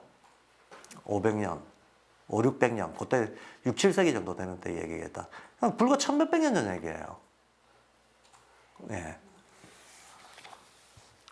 그래서 동양에서 소위 수천 년 동안 유사일에 언어가 어렵고, 그래서 장학금이 사회계급의 어떤 기준이 됐다. 이것도 조금 너무 엉성하다. 이대로만 우리가 받아들이기에는 동양사에 대해서 구체적인 이해는 없었다라고 본다. 자, 이런 부분들을 좀 빼고 나면 나머지 타당한 부분들도 많이 있습니다. 서구에서는 그림을 그릴 때 사실적으로 그리는데, 중국의 그림은 예술적이래요. 이 말의 차이가 뭐냐 하면 이런 식입니다. 빛이나 그림자, 원근을 중국인들은 취하지 않는다. 그들은 사물의 바깥에서 대상을 바라보지 않고 그들 자신이 대상 바로 옆에 있다고 생각하면서, 그들은 스스로 사물을 상상하면서 안에서 바깥으로 모든 것을 그린다. 이것이 중국과 일본인들 그림의 특성이다 라고 얘기하고 있어요. 그런데 이 말이 무슨 말인지 글을 읽어도, 나중에 제가 전체 완역된 글을 읽어도 아마 이해가 안 되실 겁니다. 이 말이 무슨 말인지. 이게 이런 얘기입니다. 제가 주에다가 관물이라고 써놨는데, 이 관물이라는 말은 소강절에 한 얘기죠. 사물을 바라보는 방법에는 3가지가 있다 그래요. 눈으로 보는 게 첫 번째고, 2번째는 마음으로 보는 거, 3번째는 사물로 사물을 보는 거, 이렇게 얘기합니다. 근데 이걸 관물이라고 합니다. 사물로 사물을 보는 거. 그것이 인간의 어떤 관찰법의 최고 수준이다라고 얘기를 해요. 그럼 사물로 사물을 본다는 것은 어떤 자의적이거나 임의적인 논리적 틀, 선입관, 상상, 이런 거 대입시키지 말고, 한번 요즘 알아듣기 쉽게 얘기하자면 투명한 사고관찰을 얘기하는 거예요. 자의적이지 않고 투명한 사고관찰. 말이 쉽지 실제로 하려면 되게 어렵죠. 그 투명한 사고관찰을 얘기하는 건데, 그래서 다른 말로 표현하자면 이치로 사물을 보는 거라고도 표현합니다. 사물로 사물을 보는 것 이퀄 이치로 사물을 보는 거라는 거야. 한마디로 그 어떤 현상이 만들어지기까지 있을 수밖에 없었던 이치를 추론해서 그 이치에 입각해서 이 사물, 그 기원과 형성기에 있었던 이치에 입각해서 이 사물의 현재와 변화 양상을 본다. 이런 말이에요. 그래서 표현은 그렇게 할 수 있지만 실제로 하는 거는 굉장한 영적 수준을 요구하는 거죠. 통합적 사고 수준을 요구하는 겁니다. 자, 그런 건데, 지금 슈타이너 얘기는 그러면 사실적으로 그린다는 건 뭡니까? 눈에 보이는 대로 그린다는 거 아니야. 그게 바로 동양에서 말하는 눈으로 사물을 보는 거, 그 얘기예요. 마음으로 사물을 본다는 건 자기가 느끼는 걸 얘기하는 거 아니야. 근데 사물로 사물을 본다는 건 나의 느낌이 아니고 사물이 스스로 느끼는 느낌이 무엇일까 하고 사람이 상상해서 그린다는 거예요. 내가 강아지를 그릴 때면, 내가 저 개라면 왜 이렇게 짓고 왜 이렇게 액션을 취할 것인가, 이렇게 생각하면서 그린다는 거예요. 그게 사물의 안에서 바깥으로. 내가 나무를 그릴 때면 내가 나무라면, 근데 나무에 대한 나의 감정이 아니고 최대한 내가 나무라면 이라는 가정에서 출발해서 나무가 나무 스스로를 표현하는 방식을 찾으려고 애쓴다는 거예요. 제 설명이 무슨 말인지 이해가 되시죠? 예. 그래서 그들 자신이 대상 바로 옆에 있다고 그들 스스로 사물을 상상하면서 안에서 바깥으로 모든 것을 그린다. 이것이 중국인과 일본 동양 문명의 그림의 특징이다. 자, 이렇게 보는 방식을 배운 것은 인류에게 나중에야 이게 가능하게 됐다. 이거 서구인들 얘기죠. 서구인들한테는 이게 나중에야 이렇게 보는 방법이 있구나 하는 생각을 현대 와서야 알게 됐다는 겁니다. 근데 고대 중국 인류는 그림 속에 그렇고 고대 중국 인류는 그림 속에서만 생각했다. 그들은 테이블 같은 일반 개념들을 만들지 않았고, 테이블 같은 거는 추상화된 개념이잖아요. 그런데 중국인들의 사고 습관은 보시다시피 사물의 개별적 특성에 입각해서 그 입장을 표하려고 하는 거, 그림 그릴 때도 이게 강했기 때문에 개별자들을 추상화를 하려고 하는 그런 마인드가 별로 없었다는 거지. 별로 없었다는 건데, 그들은 테이블 같은 일반 개념들을 만들지 않았고 본 것을 내면적으로 이해했다. 자, 그래서 이런 문장들 있죠. 고대 중국 인류는 그림 속에서만 생각했다든가, 만들지 않았고 내면적으로만 이해했다든가, 이런 표현들 잘 봐주시고요. 자, 여기까지 하고 조금 딴 얘기를 하겠습니다. 이게 오늘 의외로 이게 시간이 많이 걸리네.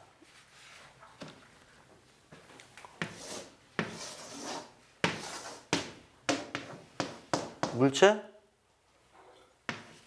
에테르체, 아스트랄체, 자아체, 이렇게 돌아가는데요. 이게 저 만년 전부터 문명의 성격을 얘기할 때도 이렇게 돌리겠죠, 그죠? 이렇게 돌릴 텐데, 현존하는 문명들도 이 중에 어떤 것이 강한 문명이 있을 거 아닙니까? 그렇죠? 근데 지금 슈타이너가 중국에 대해서 얘기를 할 때 특성을 뭐라고 얘기를 하는가 하면, 천문 질서를 갖다 박으려고 했다라고 했잖아요. 천문의 질서를 갖다 박으려고 했다. 천문 질서.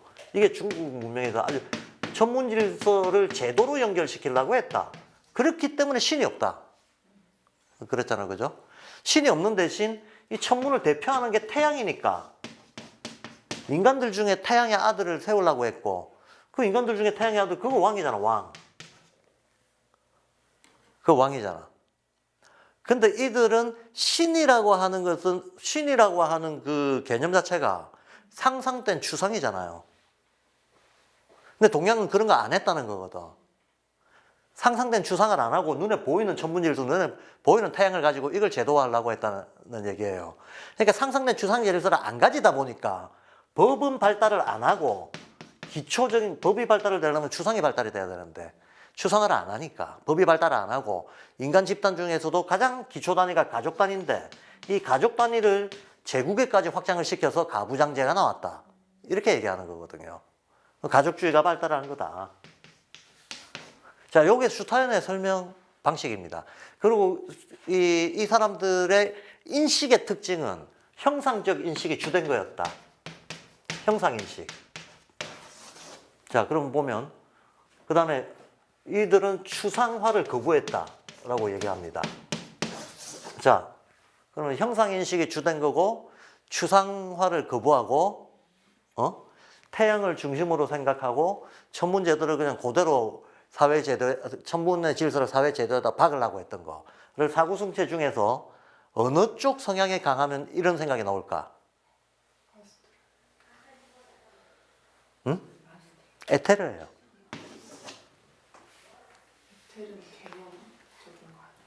에테르예요. 왜냐하면 아스트랄이 발달하면 상상력이 발달하잖아요.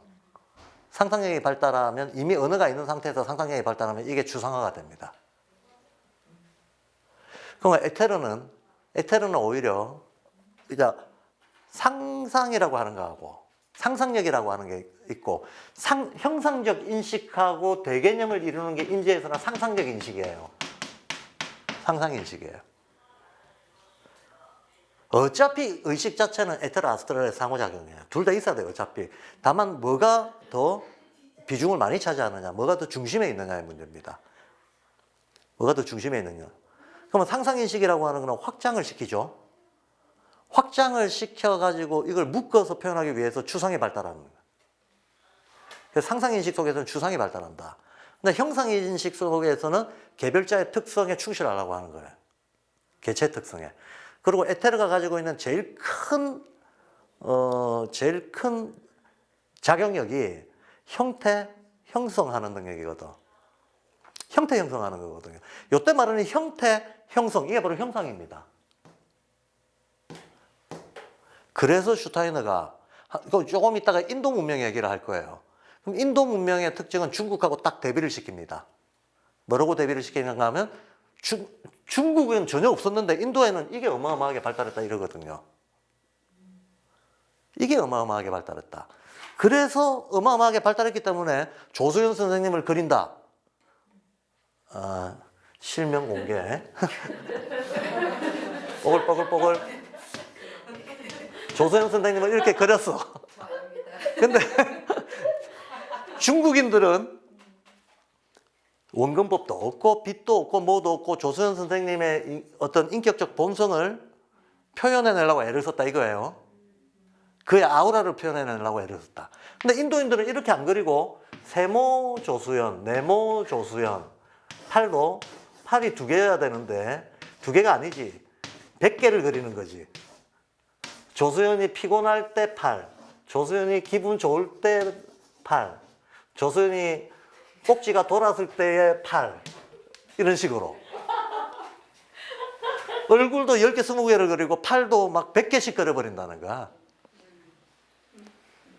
네, 이게 인도인들의 상상력을 보여주는 거다라고 얘기를 합니다.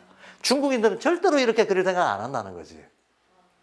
그 불상 같은 거 그거 다 인도에서 온 거라는 거야. 네, 천수, 1000개의 손, 천수관음상이라고 그러죠. 네. 이 얘기를 하면서 중국하고 대비돼가지고 이거거든. 자, 그러면 봅시다. 감각혼, 오성혼 이런 거 얘기할 때 우리가 오성혼이 발달하면 오성혼은 에테르 아스트랄 중에 어느 쪽입니까? 에테르지. 오성혼은 에테르야. 그럼 오성혼의 에테르면 에테르는 보통 논리적이고, 그죠? 딱 짜맞추어진 질서 이런 거 좋아한다 그랬잖아. 그러니까 천문의 질서를 딱 사회에 짜맞춰가지고 그대로 옮기려고 한다는 거야. 이게 에테르적 특성이라는 거예요. 에테르적 특성이고 어떤 개별자의 형태에 주목을 하기 때문에 얘를 추상화를 안 하려고 한다는 거야. 그래서 형상적 인식이 발달했다. 그래서 아까 그 문장이 나온 거예요. 고대 중국인들은 그림 속에서만 생각했다. 이게 우리말로 번역을 해놓으니까 이렇게 할 수밖에 없는데 실제 표현이 그렇게 돼 있어요, 문장이. 근데 이게 사실 인지학을 우리가 몰라도 알기 때문에 아니, 요 형상적 인식을 얘기하는 거구나를 알아야 된다는 거예요. 이건 저의 해석입니다. 이게 바로 형상적 인식을 얘기하는 거다. 그리고 보세요. 고대 문명에서 그 전체를 보면 여기 안에 보면 인도 문명, 중국 문명이 제일 오래됐고 그 다음 인도 문명이 시작됐다 그래요. 시간의 순서를 중국 문명을 먼저 둡니다. 그럼 에테르 문명이 먼저 나왔겠어요? 아스트라 문명이 먼저 나왔겠어요? 이게 먼저 나오죠. 이거는 전 문명 단계잖아요. 예, 거의. 이건 완전 문명의 태동기를 얘기하는 거고, 뭔가 분화된 문명이 나오면 이거 먼저, 그 다음 이거, 이렇게 되겠죠. 그러면 저 에테르가 주도하던 문명 단계에서 중국인들이 보여줬던 게 바로 제도 속으로 천문을 구겨 넣으려고 했던 이런 거였다라는 거야. 그러면 앞에 그랬잖아요. 그 어떤 신의 모습을 인간의 모습으로 상상해가지고 숭배하는 대상으로 삼는 거, 요건 사실은 아스트랄기나 돼야 나온다는 거예요. 신이라는 개념의 추상성도 그렇고, 이것을 인간으로 상상해가지고 막 이런저런 모습으로 꾸미는 것도 그렇고, 이게 아스트랄. 예. 자기 감정을 투사해가지고 상을 만들잖아. 이게 아스트랄 작용이라고 보는 거예요. 그래서 서구식 종교가 중국에는 없었다라고 하는 거야. 서구식 종교가 있으려면 신인, 동령, 동성상도 있어야 되고, 신이라는 추상 개념도 있어야 되고, 예, 그거에 대한 막 감정적 갖다 바치는 열망, 이런 것도 있어야 되고, 근데 중국의 이 특성에는 그게 안 맞았다라고 얘기하는 거예요. 자, 물론 슈타이너가 여기서 에테르 특성입니다 이렇게 얘기는 안 해요. 근데 중국 문명을 인도 문명과 대비시키면서 중국 문명의 특성을 얘기하고 있는 그 내용이, 예, 슈타이너가 인류의 정신적 인도라고 하는 강연록에서 얘기했던 에테르가 강화된 문명의 특징으로 페르시아 문명이 얘기할 후기 페르시아, 초기 이집트 문명이 얘기할 때하고 그 내용이 똑같아요. 예. 그래서 이거 보는데도 슈타이너는 뭐 당연히 본인이 인지하게 창시자니까 너무나 자연스럽게 사구성체의 흐름으로 문명 성격을 지금 보고 있구나 하는 걸 알 수가 있습니다. 알 수가 있는데, 그래서 자, 그랬기 때문에 지금 말하고 있는 이 중국 문명의 성격은 슈타이너가 인류의 정신적 인도라고 하는 그 책에서 얘기했던 이집트 문명의 성격하고 대단히 유사합니다. 그 피라미드 만들었던 이집트 문명의 성격하고 대단히 유사하고요. 그러면서 그렇기 때문에 도구 발달에서 앞섰다라고 얘기를 해요. 자, 에테르가 강합니다. 그러면 일단 논리적 배치, 물질적인 형태 만들려고 하는 거, 이거 성격이 강할 거 아닙니까? 이거 성격이 강하니까 지금 같은 산업혁명 이후에 자동 기계가 나오기 전까지는 동양이 도구 발달에서 다 앞섰다. 그 얘기를 해요. 이게 이제 에테르 문명의 특징인 거죠. 이집트 문명이 미이라 만들었던 거하고 비슷한 거라는 거야. 그래서 개념이 아닌 형상적 사고로 자신을 대상에 투수하는 것이 중국 사고의 특징이다. 네. 같은 맥락이 계속 나오는 거죠. 그러면서 중국인들은 전반적으로 별들의 세계, 우주 전체에 훨씬 더 관심이 있었다. 이런 의미에서 정말 영적인 문화라는 것을 알 수 있다라고 얘기합니다. 맨 앞에서 얘기했잖아요. 인지학도 신인 동용으로 안 본다. 인지학도 우주의 작용으로, 예, 천체와 연결해서 세상을 이해하는 것을 영적인 거라고 본다. 그 점에서 중국과 놀라울 만큼 비슷하다. 다시 한번 얘기하는 거죠. 예, 바로 그 지점에서는 중국 문화가 막혀있는 부분도 있지만 그 천체와의 연결을 영적이라고 본다는 점에서는 정말 영적인 문화다. 이렇게 정리합니다. 그 다음 인도 얘기가 나옵니다.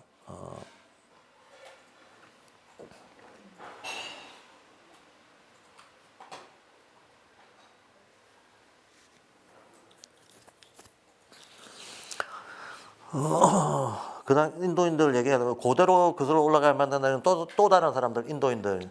그들은 중국인들만큼 멀리 거슬러 올라가지는 않지만, 즉 인도 문화의 역사가 중국보다는 짧다는 거죠. 분명히 이게 짧다는 얘기를 하고 있는 겁니다. 멀리 거슬러 올라가지는 않지만 그들 역시 오래된 문화를 가지고 있다.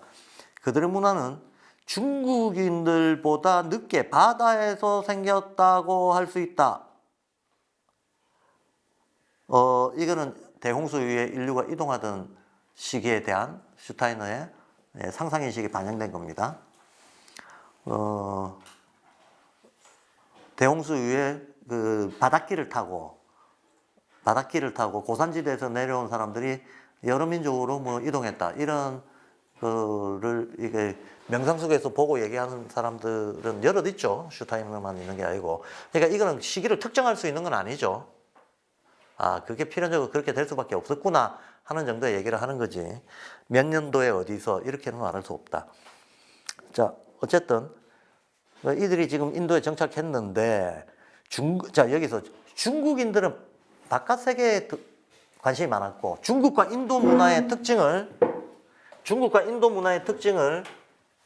이렇게 또 구별을 합니다. 지우개. 천 안에 있을 거 있어요. 분홍색 천 안에. 거기서 해볼게요. 바닥에.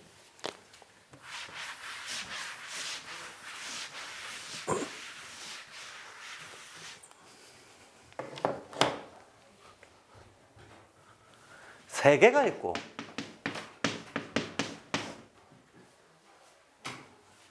나 주체가 있어요. 세 개가 있고 주체가 있습니다. 그럼 에테르 아스트랄 봅시다. 우리 애들 발달 단계에서도 애들은 자연이나 환경에 대한 관심이 있고 인간에 대한 관심이 있는데 뭐가 먼저 발달해요? 자연. 그렇지. 자연에 대한 관심이 당연히 먼저 발달을 해요. 예. 자연에 대한 관심이 발달하고 사람에 대한 관심도 별로 없어. 사람도 사물하고 똑같아. 어렸을 때는. 요 수준이 형상적 인식 수준이에요. 요 수준이. 그러다가 사람에 대한 관심이 갑니다. 그러다가 사람에 대한 관심이 아니고 더 커야 자의식이 더 발달해야 자기 내면에 대한 관심으로 들어와요. 맞죠? 이 순서는 필연적으로 모든 사람이 다 똑같죠. 사물적 세계에 대한 관심, 그 다음에 세상 사람에 대한 관심, 그 다음에 나에 대한 관심. 이런 식으로 옮겨옵니다. 이렇게 옮겨오면 그러면 내면에 대한 어떤 자의식이 발달해서 자기를 내적으로 자기를 바라보려고 하는 이 관심. 이 관심은 에테르 아스트랄 중에서는 뭐다? 아스트랄 쪽이 강해야 생기는 거라는 거예요. 아스트랄 쪽이 강해야. 자기의 어떤 여러 가지 기분, 상태, 감정의 동요 이런 것들을 내관하려고 하는 관심. 이거는 에테르보다는 형상적 인식보다는 상상적 인식이 발달해야 이런 게 생긴다는 겁니다. 근데 우리가 아이들의 발달 단계에서 이게 이렇게 나타난다고 하는 거는 경험적으로 명백해요. 경험적으로 명백한데 여기서 이제 인도인들은 중국인들은 바깥 세계에 관심이 더 있었고 무엇이든 자신들을 투영할 수 있었던 반면 인도 사람들은 그들 안에서 많은 것을 생각해냈다. 중국인들은 세계에 대해서 인도인들은 그들 자신에 대해서 생각해냈다. 자, 그러면서 아까 제가 인도인들이 그림 그린다고 생각해 보자. 그러면 이렇게 저렇게 몇십 개씩 머리도 몇십 개, 팔다리도 몇십 개씩 이렇게 가진다. 그린다라고 해놓고 4페이지 넘어갔어요. 그들은 엄청난 상상력을 가지고 있었다. 중국인은 전혀 없었고 단 하나의 것만을 그리며 생각에 빠져 이 속으로 나가는데 인도인들은 강력한 상상력으로 이걸 막 이렇게 퍼뜨렸다는 거죠. 그러면 봅시다. 20, 30개 머리를 그릴 때 이건 실제 하는 게 그리는 게 전혀 아니잖아. 실제 하는 걸 그리는 게 아니고 그 대상의 속성을 그리려고 한 것도 아니잖아. 그럼 지 마음속에 있는 걸 그리려고 한 거예요. 맞죠? 자기 마음속에 있는 걸 그리려고 한 거야. 그래서 자기에 대한 관심 이런 게 있다. 그래서 인도인들은 중국인들은 상상력이 부족한 반면 인도인들은 처음부터 상상력이 풍부했고 인도인들은 그들의 문화를 점차 종교적인 것으로 바꾸는 경향이 있었다라고 얘기합니다. 이 상상력에 기초해서 종교적인 것으로 발전시켜 나갔다. 그래서 처음에는 자연신을 만들다가 그 다음에 온갖 종류의 뭐 유일신도 만들어내고 삼위일체도 만들어내고 힌두교에 보면 우리가 알고 있는 종교적인 속성이나 논리 중에 없는 게 없잖아. 다 있는 종합백화점이거든요. 힌두교가. 예. 이제 그런 식으로 나갔다라는 얘기를 하고 있습니다. 그래서 중국에는 원래 없던 종교에 대한 경향성이 인도인들한테 가능했는데 이건 또 왜 이러냐 하면 이 사람들이 이 경향성을 가지게 됐던 거는 신체에 대한 특별한 지식이 있었기 때문이래요. 신체에 대한 특별한 지식이 뭐냐면 자료 이런 거는 읽어보시고 그냥 제가 말로 설명을 드리겠습니다. 이 얘기입니다. 예, 슈타인은 이렇게 얘기합니다. 보통 서양인들도 그렇고 서양 기준으로 유럽 사람들이 우리가 어떤 그 맛에 대한 비유를 든다든가 냄새에 대한 비유를 든다든가 이건 비유지 진짜 그런 게 아니라는 거를 알지 않느냐. 예, 근데 제 옆에 쟤는 성격이 좀 꼬롬하다는 건 후각에 대한 비유네요. 꼬롬하다, 쿰쿰한 냄새가 난다는 거잖아. 후각에 대한 비유잖아요.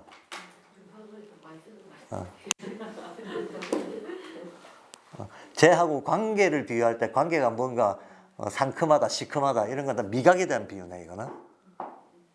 그렇죠.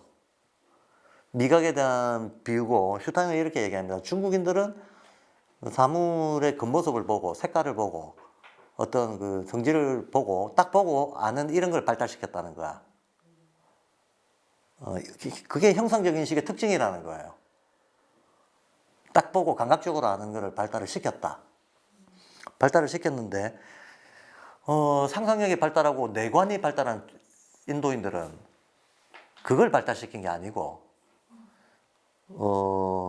몸속으로 훨씬 더 깊이 관심을 가지고 있어가지고 내가 어떤 걸 먹거나 냄새를 맡거나 눈으로 뭘 봤을 때 내 안에서 뭐가 일어나는가에 관심이 있었다는 거지. 즉 패비간신이 어떻게 움직이나 내 위장에서 액을 얼마나 내고 있나 그게 딴 데하고 어떻게 연결되어 있나 이런 식으로 관심을 기울였다는 거예요. 이래서 인체에 대한 생리적인 지식이 어마어마하게 많았다는 거예요.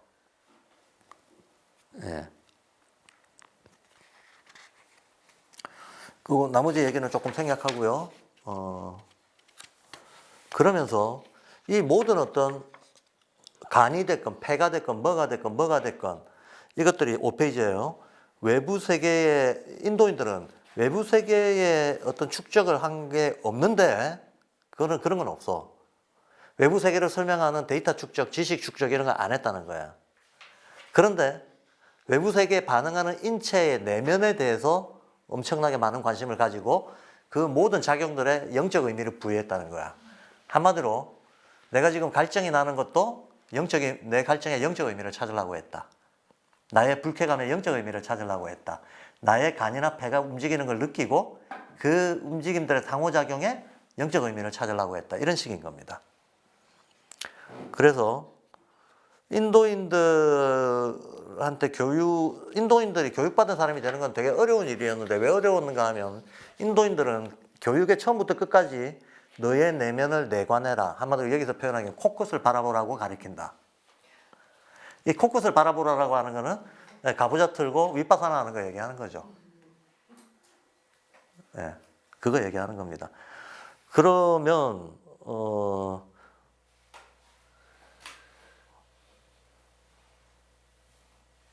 저 5페이지 밑에 아시다시피 밑에서부터 우리가 걸을 때 우리는 발에 익숙해져 있고 발에 이런 일이 우리에게 영향을 미친다. 우리가 걸을 때 직립한 인간으로서 우리를 경험하는데 근데 뭔가를 배워야 하는 인도 사람들에게는 이게 실망스러운 거다. 학습하는 동안 그들은 한쪽 다리는 이렇게 돼야 되고 다른 쪽 다리는 이렇게 있고 이렇게 슈타인은 설명을 해요. 이게 바로 결과부자 이런 거 얘기하는 거예요. 예. 이런 식으로 앉아라고 가르친다는 거지. 이런 식으로 앉아라. 그리고 코끝을 바라보고 앉아서 서서 직립 보행을 사용하지 못하겠다는 겁니다. 다리를 사용하지 못하겠다. 그들은 자신이 직립인간이 아니라 이렇게 함으로써 근데 어떤 상태가 되느냐 하면 어머니의 자궁에 있는 배아처럼 구겨진 느낌을 받았다. 대체로 명상 자세들이 다 그러하다는 거예요. 예. 이런 방식으로 부처가 묘사된 것을 우리가 볼 수 있다. 여러 군데에서. 이것이 인도인들이 배우는 방식이고 이를 통해서 그들은 점점 내면을 보기 시작했고 사람 안에 뭐가 있는지 알고 완전히 영적인 방식으로 육체에 대한 지식을 얻었다라고 쓰고 있습니다. 그러면서 이런 얘기를 해요. 중간에 또 한 문장 좀 읽어보겠습니다. 몇 시간 동안 코끝을 응시하며 앉아있는 이 모습은 그를 자신의 내면적 존재로 이끌었고 배, 간 등을 알게 했다. 코끝은 시간이 지나도 첫 번째 시간과 같아서 거기서 특별한 것은 안 보인다. 코끝을 바라본다고 해서 코끝에 뭐가 일어날 일은 없잖아요. 예. 그러나 코끝에서 그 학생은 자기 안에 있는 것을 점점 더 많이 볼 수 있었고 그 안에서 모든 것이 점점 더 밝아졌다. 그것이 수행하는 이유다. 이런 식으로 수행했다는 겁니다. 그 앞에 있는 거는 유럽인들은 우리가 무언가 공부를 한다는 것은 쓰고 손가락으로 쓰고 글씨 쓰고 도구를 써서 측정하고 이런 식으로 배우는데 인도인들은 앉아서 코끝 바라보는 게 공부의 시작이다 끝이었다는 거예요. 그럼 뭐 문화적으로 그렇긴 하죠. 얘들이 그런 내관법을 발달시킨 문화를 가지고 있었다라고 하는 건 틀림없죠. 예. 자, 그래서 어쨌든 인도 문명에 대해 가지고 쭉 얘기하고 있는 것들의 특징은 한마디로 이들은 두 가지로 압축이 됩니다. 상상적 사고. 중국인들이 형상적 인식을 했다면 인도인들은 상상적 인식을 했다는 거예요. 중국인들이 세계의 질서를 알려고 했다면 인도인들은 인간 자신의 내면의 질서를 알려고 했다. 중국인들이 세계를 대변하는 천문질서하고 세계 제도에다가 영적 의미를 부여했다면 인도인들은 인간 내면의 심신의 움직임에 영적 의미를 부여했다는 겁니다. 그리고 슈타이너가 에테르 아스트랄이라는 말은 안 쓰고 있지만 내용의 흐름상 따라서 중국 문명은 에테르 중심성이 강한 문명이고 인도 문명은 아스트랄 중심성이 강한 문명이라고 지금 묘사하고 있는 겁니다. 근데 아마도 이때 노동자들한테 사고성체, 요 뒤에도 사고성체 얘기는 안 나오거든요. 사고성체 개념을 슈타이너가 쓰고 있지 않아요. 근데 우리는 슈타이너가 사고성체로 모든 거를 이해해서 이런 어떤 통찰이 나왔다는 걸 이미 알고 있는 거죠. 그래서 이제 슈타이너가 기술하고 있는 내용을 쫓아가 봤을 때 사고성체를 이렇게 배치한 거다라는 거는 우리가 추론할 수 있는 겁니다. 자, 이해되시죠? 여기까지 해서 중국 문명하고 인도 문명의 특징, 이걸 좀 큰 흐름만 한번 잡아본 겁니다. 잡아본 건데 이게 나름대로 의미가 있습니다. 왜냐하면 슈타이너가 고인도 문명, 페르시아 문명, 이집트 문명 해가지고 한 그것도 사고성체로 문명사를 재구성한 거잖아요.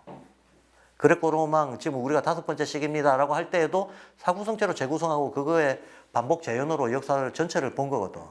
근데 슈타이너가 아시아에 대해서는 러프하게 아주 투박하게 중국 문명, 인도 문명만 대표적으로 이렇게 쓴 거예요. 중국 문명, 인도 문명만. 예. 현대 문명에 와가지고 사실 현대 문명은 서구가 잡아버렸으니까 뭐 동양 문명을 얘기할 게 없지.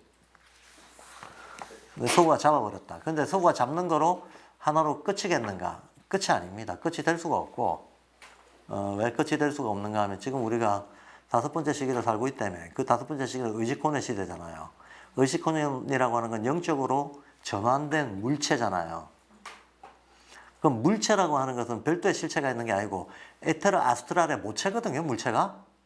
물체 속에서 에테르 아스트랄이 다 나온 거잖아. 분화돼 나온 거잖아.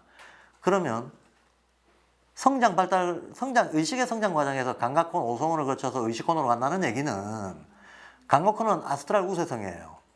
오성혼은 에테르 우세성입니다.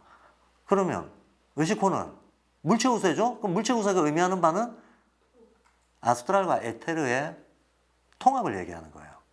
아스트랄과 에테르의 밸런스가 조화롭게 잘 이루어지는 걸 얘기하는 겁니다.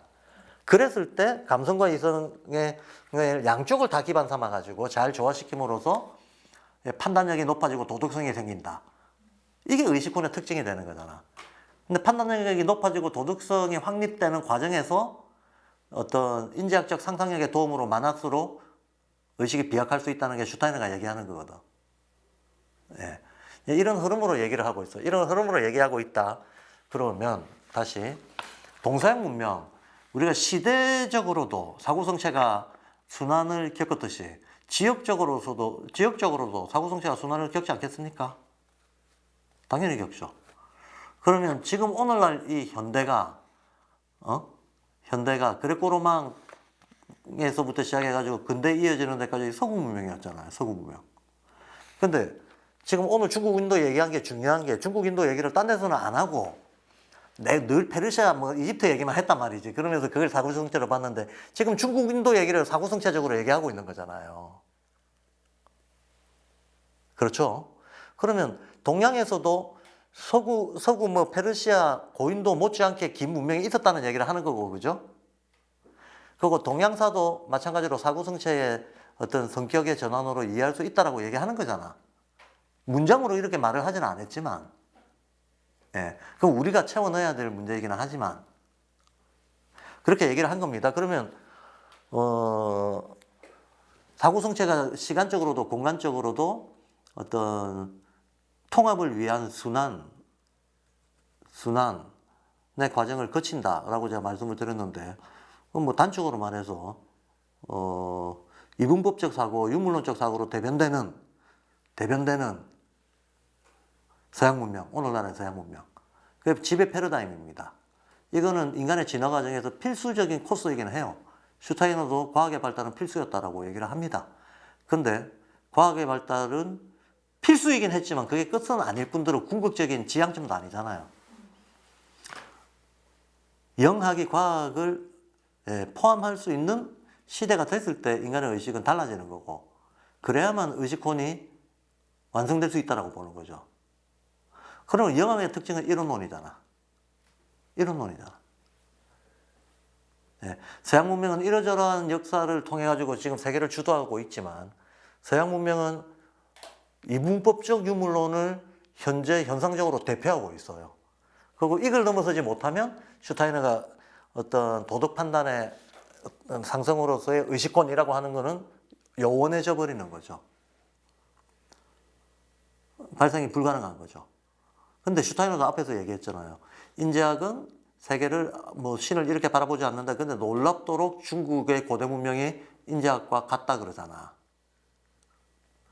인제학이 말하고 있는 이론론적인 관점과 관점의 사고, 놀랍도록 같은 어떤, 여기서는 중국이라고 말하고 있지만 사실 국가로서의 중국을 우리가 떠올리면 안 되고, 예, 동북아시아 문명을 떠올려야 되거든요. 그리고 거기에는 우리가 분명한 주체입니다. 우리 전통 속의 이론론적 사고 하고 슈타이너가 개척한 서구 현대적인 이론론적 사고, 이게 만나야 소위 인류의 의식혼이라고 하는 게 상승 발전할 수 있다가 제가 10년 동안 계속 떠들어온 얘기잖아요.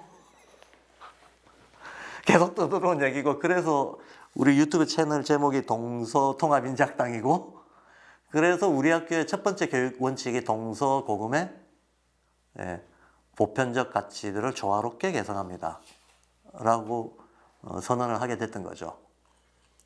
그렇다 그러면 지금 이분법 유물론으로 대표되는 서구 문명이 그것이 역사의 필연이었다는 것은 맞지만, 그것이 앞으로도 계속되고 우리가 지향해야 될 바람직한 어떤 하나의 상이다, 지향해야 될 상이다, 그건 아니라는 거죠. 앞에서 그게 역사 필연이었다고 말한다고 해서 그게 진화의 정점이다라고 오해하면 안 된다는 거예요. 아까 맨 처음에 얘기했잖아요. 그래서 이게 슈타이너의 모든 강연이 그렇듯이 훌륭한 강연입니다. 훌륭한 강연인데 읽는 사람이 지금 제가 어쨌든 덧붙이는 말로 이렇게 해설을 추임새를 넣었던 이런 주의들을 기울이지 않고 보면 까딱 잘못하면 이제 오해가 만발할 수 있는 대목들이 워낙 끼어 있어서 제가 좀 중간중간 얘기들을 많이 하게 됐습니다. 자, 6강에 들어가기에는 시간이 좀 애매하네요. 6강이 음식에 대한 거거든요. 예? 네, 재밌는 주제죠. 그 음식에 대한 거, 인간 영양소에 대한 것도 사고성체로 해석하는 거죠. 네, 재밌는 주제고, 우리 월 세미나에서는 몇 번 또 다루어봤던 주제이기도 합니다. 그래서 꾸준히 양평자유 아카데미를 들어오신 분이 있다면 아마 과거에 했던 것들을 한 번 더 정리해서 얘기하는 거구나 하는 느낌을 받게 될 겁니다. 제가 오늘 좀 이게 덧붙이는 얘기가 많다 보니까 6강을 못했는데 마침 7강도 음식에 대한 얘기가 이어지고 있어요. 그래서 제가 다음 시간에 이거는 뭐 어차피 하나의 틀로 묶어서 할 얘기들이니까 자료는 한번 읽어보시고 제가 설명하는 거는 다음 시간으로 좀 미루어서 뒤에 나오는 강의 내용하고 같이 묶어서 설명을 드리도록 하고 오늘은 조금 이르지만 여기까지 하겠습니다. 예. 혹시 질의응답 시간 남으니까 좋아요. 할까요? 예. 현장에 계신 선생님들도 좋고 온라인으로 들으시는 분들도 저 아까 그 중국 문명이 가족주의적인 문명이 형상적인 거고 그게 아스트랄이 아니고 에테르로 연결이 됐잖아요. 선생님 설명은 다 이해가 되는데 형상을 얘기하면 이제 표상이 늘 떠오른단 말이죠. 응? 표상하고 형상이 둘이 이제 대비되는 개념으로 나오잖아요. 표상하고 형상을 놓고 보면 표상이 저는 이게 더 에테르적인 거고 반감적인 거고 형상은 아스트랄적인 걸로 연결이 돼서 이게 어떻게 다른 건지. 자. 지금 여기서 형상적 인식이라고 할 때 형상하고 표상과 대비된 형상은 범주가 달라요. 장이 다른 장이에요. 형상과 표상을 대비할 때 형상은 영어로 하면 센스 픽처 이걸 형상이라고 해. 센스 감각이 일으키는 상 현재 살아있는 존재로서의 나의 감각이 일으키는 상 이걸 형상이라 그래. 그럼 표상은 멘탈 픽처 감각이 일으킨 상이 아니란 말이야. 나의 경험하고는 상관없이 나한테 내재되어 있는 상을 떠올리는 걸 표상이라 그래요. 그럼 이거는 인식 과정에서 주어진 상과 발생하는 상과의 관계를 얘기할 때 형상, 표상, 대비 개념을 떠올리는 거라고. 이해되죠? 네. 지금 여기서 상상적 인식과 형상적 인식이 다르다라고 했을 때 형상적 인식은 형태와 색깔을 중심으로 보는 걸 얘기하는 거야. 즉 외관을 중심으로 보는 걸 얘기하는 거야. 그래서 지금 중국 문명과 인도 문명을 가르기를 중국인들은 외관의 질서를 보고 아까 제가 다시 눈으로 사물을 보는 거는 외관을 그냥 있는 대로 그리는 거예요. 마음으로 사물을 보는 거는 내 감정, 느낌 중심으로 그려버리는 거야. 근데 사물로 사물을 보는 거는 사물 속에 있는 영적 질서를 보려고 하는 거야. 맞죠? 근데 형태를 중심으로 이 형태라고 했을 때는 우리는 형태 그러면 기하적 모양만 생각하고 빛이나 색은 또 생각 안 하잖아. 근데 이걸 다 포함해서 외형을 중심으로 파악하는 것을 여기서는 중국인들의 형상적 그림 속에서 세계를 보려고 했다 그 얘기예요. 그럼 외형을 중심으로 본다는 게 그러면 서구인들의 어떤 그 원근법이라든가 디테일한 묘사하고 뭐가 다른가? 그 사람들은 그 외관의 묘사에다가 치중을 한 거고 중국은 보이는 것을 매개로 해서 이 보이는 것들 안에 있는 영적 질서를 파악하려고 했다는 거야. 그게 다르지. 이 노력이 있었기 때문에 종교가 필요 없었다는 거야. 추상적 신이 나를 도와줄 일이 없다는 거지. 내가 오히려 내가 만나는 대상들을 통해 가지고 저 안에 영적 질서가 뭐가 있는지를 알라고 애를 쓰고 알 수 있는데 그거를 물어볼 별도의 신이 왜 필요하겠어? 이렇게 된다는 거예요. 그래서 동양에서 발달한 게 뭐냐면 색깔을 보고 오행으로 나누잖아요. 오행으로 나눠가지고 예를 들면 어떤 열매가 익었는데 빨간색을 띠고 있다. 빨간색은 화기운이니까 쟤가 들어가면 심장과 혈관에 좋겠구나. 이렇게 생각한다는 거지. 그럼 심장과 혈관에 좋으면 그러면 쟤는 별기운 중에서는 화성의 기운을 많이 받았겠구나. 이렇게 생각한다는 거야. 이런 식으로 외관을 딱 보고 그 안에 영적 질서를 이제 추론하는 이런 문화가 발달했다는 것을 두고 형상적 인식이라고 하는 거예요. 이해되죠? 그걸 두고 형상적 인식이라고 한 거지 형상 표상할 때 센스 픽처를 두고 얘기한 게 아닌가. 네. 좋은 질문이에요. 그래서 이게 어쩔 수 없이 언어의 한계가 있어요. 우리가 이 인지학을 공부하려고 하는 독자들의 일상 언어 생활에서 오는 한계도 있지만, 그것도 있지만, 어쩔 수 없이 번역에서 오는 이 언어가 완전 번역이 불가능하다는 건 뭐 원리상 그런 거고, 뭘 말하려고 하는지 적절한 용어를 선택을 해야 되는데 기존 용어 중에 적절한 용어가 없는 경우가 있는 거예요. 구별이 안 되는. 예. 근데 영어로는 구별이 되는데 한자로는 구별이 안 된다든가. 영어는 똑같은데 한자가 여러 개라든가. 뭐 이런 것들이 섞여 있는 거죠. 그래서 사실 우리가 어떤 번역을 할 때는 그래서 할 수 없이 일종의 주석과 그 용어가 선택되게 된 어떤 학문적인 맥락, 근거 이런 것들을 같이 얘기해 주는 게 맞는 거죠. 마땅히 해줘야 되는데 아직까지 발도르프계에서는 그게 문화적으로 정착이 돼 있지는 않은 것 같아요. 네. 선생님 이 책의 주소를 좀 써주세요. 할 일 많죠. 이번 가을 방학 때는 한글 100강 찍기로 해서 찍으러 갑니다. 할 일 많아요. 우선순위가 문제입니다, 항상. 혹시 또 다른 선생님들 질문이 있으실까? 질문 들리나요? 네, 들려요. 먼저. 네. 저 1강에서 그 토성기, 태양기, 달기, 지구기 그 부분을 제가 이제 머릿속에서 정리를 하면서 약간 좀 헷갈리는 부분이 그 토성기 때는 토성이 떨어져 나갔다고 했잖아요. 그러면 토성이 떨어져 나간 그 나머지 부분에서 그 인간이 열덩어리 형태로 존재하고 있었던 거고, 그리고 태양계 때는 뭐 토성이랑 태양이 떨어져 나간 그 나머지 그 지구에서 이제 뭐 인간이 뭐 어떤 뭐 구름 형태로 있고 거기에서 또 동물적인 거가 나오고 그게 맞나요? 그러니까 제가 여쭤본 요지는 토성기에서 토성이 떨어져 나간 그 토성이랑 그 나머지 지구를 합쳐서 인간이 그렇게 열덩어리 상태로 존재하는 건지, 아니면 토성을 떨어져 나가고 나머지 그 지구에서 인간이 존재하고 있는 건지.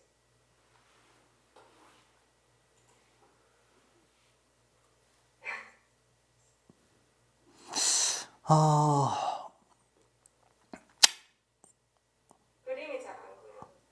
일단 질문을 제가 정확하게 잘 이해를 못 하겠는데, 그러니까 토성이 떨어져 나가기 전 상태 인간을 말하냐, 나간 후의 인간을 말하냐, 이게 질문에 어디 존재하는데 토성이랑 나머지 지구랑 같이 존재하는 열덩어리냐, 아니면 토성은 떨어져 나가고 그 토성이 떨어져 나간 나머지 지구에서 인간이 열덩어리 형태로 존재하는 거냐. 열덩어리 존재가 토성이랑 그 지구를 합친 건지. 열덩어리 존재하는 건 토성을 합한 겁니다. 토성을 합한 거고, 토성기라고 하는 이 말 자체 다시 한번 제가 좀 설명을 드려야 될 필요가 있겠는데, 애매하게 이해하실 수가 있을 것 같아요. 근데 바로 이거 애매한데 싶은 거를 정확하게 표현해 주는 개념이 동양에 있어요. 그게 뭐냐면 동양 그 주자 태극 도설의 맨 첫 번째 문장입니다. 무극이 태극이요, 이렇게 나오거든요. 무극이 태극이라 그래요. 그럼 무극은 뭐고 태극은 뭐냐고. 무극은 구별할 수 없이 일원화되어 있는 상태, 정막무짐한 상태를 얘기하는 거예요. 그럼 태극은 뭐냐? 그 안에서 음양 분화가 일어난 걸 얘기하는 거죠. 근데 무극이 태극이라 그랬어요. 그러면 예를 들면 무극이라고 하는 덩어리 장이 있다고 칩시다. 그럼 이게 두 개가 될까요? 태극이 되면? 아니죠. 여전히 덩어러진 상태로 있는데 이 안에서 음양 분화가 일어난다는 거거든요. 음양 분화가 일어난다는 것은 뭘 의미하는가? 운동이 발생한다는 거죠. 운동이 발생한다. 그럼 우리가 바깥에서 시각적으로 만약에 본다면, 우리가 저 우주 멀리에서 안드로메다에서 태양계를 내려다 본다면 겉보기에는 여전히 그냥 한 덩어리의 어떤 열덩어리가 있는 거예요. 이게 바로 토성기라는 거야. 근데 토성기 안에서 이 열덩어리가 벌써 일종의 운동을 일으킬 수 있는 상태로 변화가 일어나는 거지, 이 안에서. 그 전 과정을 우리는 토성기라고 한다는 거예요. 그리고 그러한 상태에 어울리는 영적 존재를 인간이라고 했다는 거예요. 토성기의 인간이라고 했다는 거예요. 그러면 물리적 분화, 행성이 마치 우리 눈으로 봐도 두 개의 행성인 것처럼 딱 보이는 거는 태양계 때 태양 떨어져 나가는 거겠죠. 그때부터는 보이는 거겠지. 보이는 거겠죠. 그러면 슈타이너는 그 말을 안 쓰고 있지만 우리 눈에 보이는 토성도 아마 그때 떨어져 나갔을 것이다라고 봐야 되는 거죠. 눈에 보이는 토성도. 왜냐하면 운동이 일어나려면 극이 2개가 돼가지고 운동이 안 일어나거든요. 원리상. 극이 3개가 돼야 운동이 일어나거든. 왜 그러냐 하면 극이 2개가 되면 서로 주고받는 상호작용의 힘이 등가가 되는 상태, 안정성의 상태가 돼버리기 때문에 별도의 운동이 안 일어나. 근데 극이 3개가 되면 서로 상호간에 주고받는 작용력에 불안정이 생기고 불균형이 생기기 때문에 시간차나 교점의 어떤 각도차 이런 것들이 생기기 때문에 운동이 일어나요. 운동이 일어납니다. 그럼 우리가 태양계라고 했을 때 우리 머릿속에 태양계가 태양이 구심점이고 토성이 원심점이잖아요. 그 중간에 지구가 있는 거 아닙니까? 근데 이렇다는 우리의 일반 상식은 제껴두고 슈타이너가 말하는 대로 하자면 슈타이너는 원래 거대한 덩어리 이걸 지구라고 한 거잖아. 오늘날 태양계를 다 낳은 원형적인 덩어리를 지구라고 한 거잖아요. 그럼 지금 현재 우리 지구가 그 지구의 핵 부분이 남은 거다라고는 얘기 아닙니까? 핵 부분이 떨어져 나가고 핵 부분이 지금의 지구다. 그럼 우리가 지구 중심으로 한번 생각을 해보죠. 지구가 태양계 중심이다. 그럼 지구를 중앙에 놓고 좌우로 태양과 토성이 늘어져 있는 거잖아. 그렇죠? 좌우로 늘어져 있는 거잖아. 그러면서 교점이 1개, 2개, 3개 생긴 거 아니에요. 그러면서 운동이 일어나게 됐다고. 그러면 태양 떨어져 나갈 때 토성도 같이 떨어져. 이 말이에요. 이 말이에요. 토성기라고 하는 것은 슈타이너가 묘사하고 있는 걸 아무리 종합을 해도 그냥 분화 없이 뭉쳐져 있는 상태. 그 안에서 지혜령, 의지혜령 이런 것들이 움직였다. 그 지혜령, 의지령을 움직였다는 것이 동양식으로 표현하면 무극이 태극이호가 되는 거죠. 뭉쳐져 있는 상태 안에서 영적인 어떤 예비적 단계들이 진행되고 있었다. 이런 말이 되는 거니까. 그래서 토성기의 인간이 토성이 떨어져 나가고 남았냐 안 남았냐가 아니고 토성기라고 하는 것 자체가 이렇게 이해돼야 되는 시기이기 때문에 토성이 떨어져 나가는 별도의 시기는 없어요. 예. 그냥 뭉친 시기의 지구의 이름을 토성기라고 한 것뿐입니다. 자, 혹시 답이 됐나요? 되셨대요. 이게 누가 질문한 거지? 최소영. 예. 자, 그러면 아까 선생님 설명 중에서 슈타이너가 이렇게 봤다고 말한 것 같은데 그게 이해가 안 돼가지고 이 언어에 나타나 있는 언어가 일반화되고 추상화되지 않았으니까 사람들이 뭔가 추상화된 사고를 못했다라고 슈타이너가 말했다고 아까 하셨는데 그것도 조금 이상한 것 같은 거예요. 사람들의 사고방식이 그렇게 되니까 언어가 그렇게 발달하지 않았던 거 아닌가? 근데 잠깐만. 사고가 그래서 언어가 그랬냐, 언어가 그래서 사고가 그랬냐, 이건 둘 다 틀렸어요. 그러면 언어도 사고도 기원이 있을 거 아니야. 그 기원은 어디서 찾아야 돼? 사고성체죠. 사고성체가 근본 기원인 거지. 저도 사고라는 말을 써가지고 조금 오해가 생길 수 있는 것 같은데 사람들의 상태라고 표현을 하는 게 좋을 것 같아요. 사람들의 그 상태, 아까 금방 그래, 말씀하신 상태. 사고성체적 상태. 상태. 그거가 기원이니까. 그게 기원인 거지. 이렇게 언어도 그렇게 나타나는 그렇지. 거예요. 그거에 맞게끔 생각과 언어가 같이 가는 거죠. 예.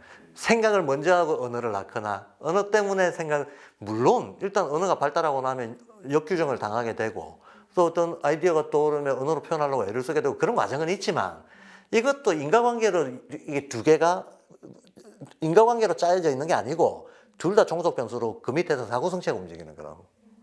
그럼 사고성체가 움직이면 한마디로 인간의 제가 아까 그거는 설명을 안 했는데 슈타이너가 이런 얘기도 한다고. 예, 슈타이너가 시대를 특별히 뭐 1000년 전이다, 5000년 전이다 이런 거 구별을 안 하고 말을 하고 있다 보니까 좀 왔다 갔다 하면서 말을 하고 있는 게 있는데, 가령 슈타이너가 왜 동양 고대 문명에 원근법이 없냐, 왜 그림자라든가 음영이라든가 이런 거 왜 안 썼냐라고 얘기하면서 중국 고대 문명이 생겼던 시대에 빛의 상태, 공기의 밀도, 이게 지금 우리 현대하고 다르다 그래요. 왜 다르냐? 그럼 후기 아틀란티스 초창기라서 전 아틀란티스 달기 때 있었던 그 상태, 슈타이너가 묘사했던 그 밀도 높은 공기, 그게 고대 문명, 중국 문명 시절에 있었다는 거지. 그 상태에서는 현재 우리가 보는 시각적 경험이 아니었다는 거야. 그러면 그렇게 말할 정도면 이거 진짜 고대잖아. 12,000년 전에서 15,000년 전에 후기 아틀란티스로 이동이 시작됐다고 12,000년 전쯤 된다는 얘기잖아요. 그래야지 공기의 상태가 다르다는 얘기를 할 거 아니야. 그렇죠? 예. 그래서 물론 그것 때문에 계속 그랬다는 얘기는 아니죠. 공기 변했으니까. 그러나 중국 문명이 태동할 때 처음에 초창기의 기원에 그런 스타트 어떤 역사를 가지고 있었기 때문에 그 영향이 지금까지 내려온 거다, 이렇게 설명하고 있는 거거든요. 예. 그래서 생략된 설명도 많고, 그럼 아까 사고성체 얘기도 그런 겁니다. 사고성체가 다르다는 게 도대체 어떤 거냐? 공기가 달라요. 햇볕도 다르고 기후도 다르고, 그러면 오장육부의 상태가 다르고 신경의 상태가 다르고 감각의 느낌도 다 달라. 이로 인해서 생각과 언어가 동시에 영향을 받는 거지. 이게 쉽게 말해서 영적 기초가 되고, 이 영적 기초 위에서 인간적 활동이 있는 거예요. 근데 인간적 활동의 어느 부분이 원인이 되고 다른 부분이 결과가 되는, 이런 식으로 생각하면 안 된다는 거야. 생각과 언어의 문제에 있어서. 언어가 생각을 하냐? 생각이 언어를 하냐? 이런 생각은 닭이 먼저냐 달걀이 먼저냐 식이 돼버린다는 거야. 이론적으로 바로 안 되시지. 예. 이건 동시탄생이지. 이건 동시탄생이라고 봐야 돼. 오히려 우리가 기원 문제를 따지자면 사고성체 변화를 기원이라고 봐야 된다. 적어도 그게 인지학적 관점이다라는 거예요. 예. 납득이 돼요? 네네. 예. 자, 그러면 오늘은 여기까지 하겠습니다. 수고했습니다.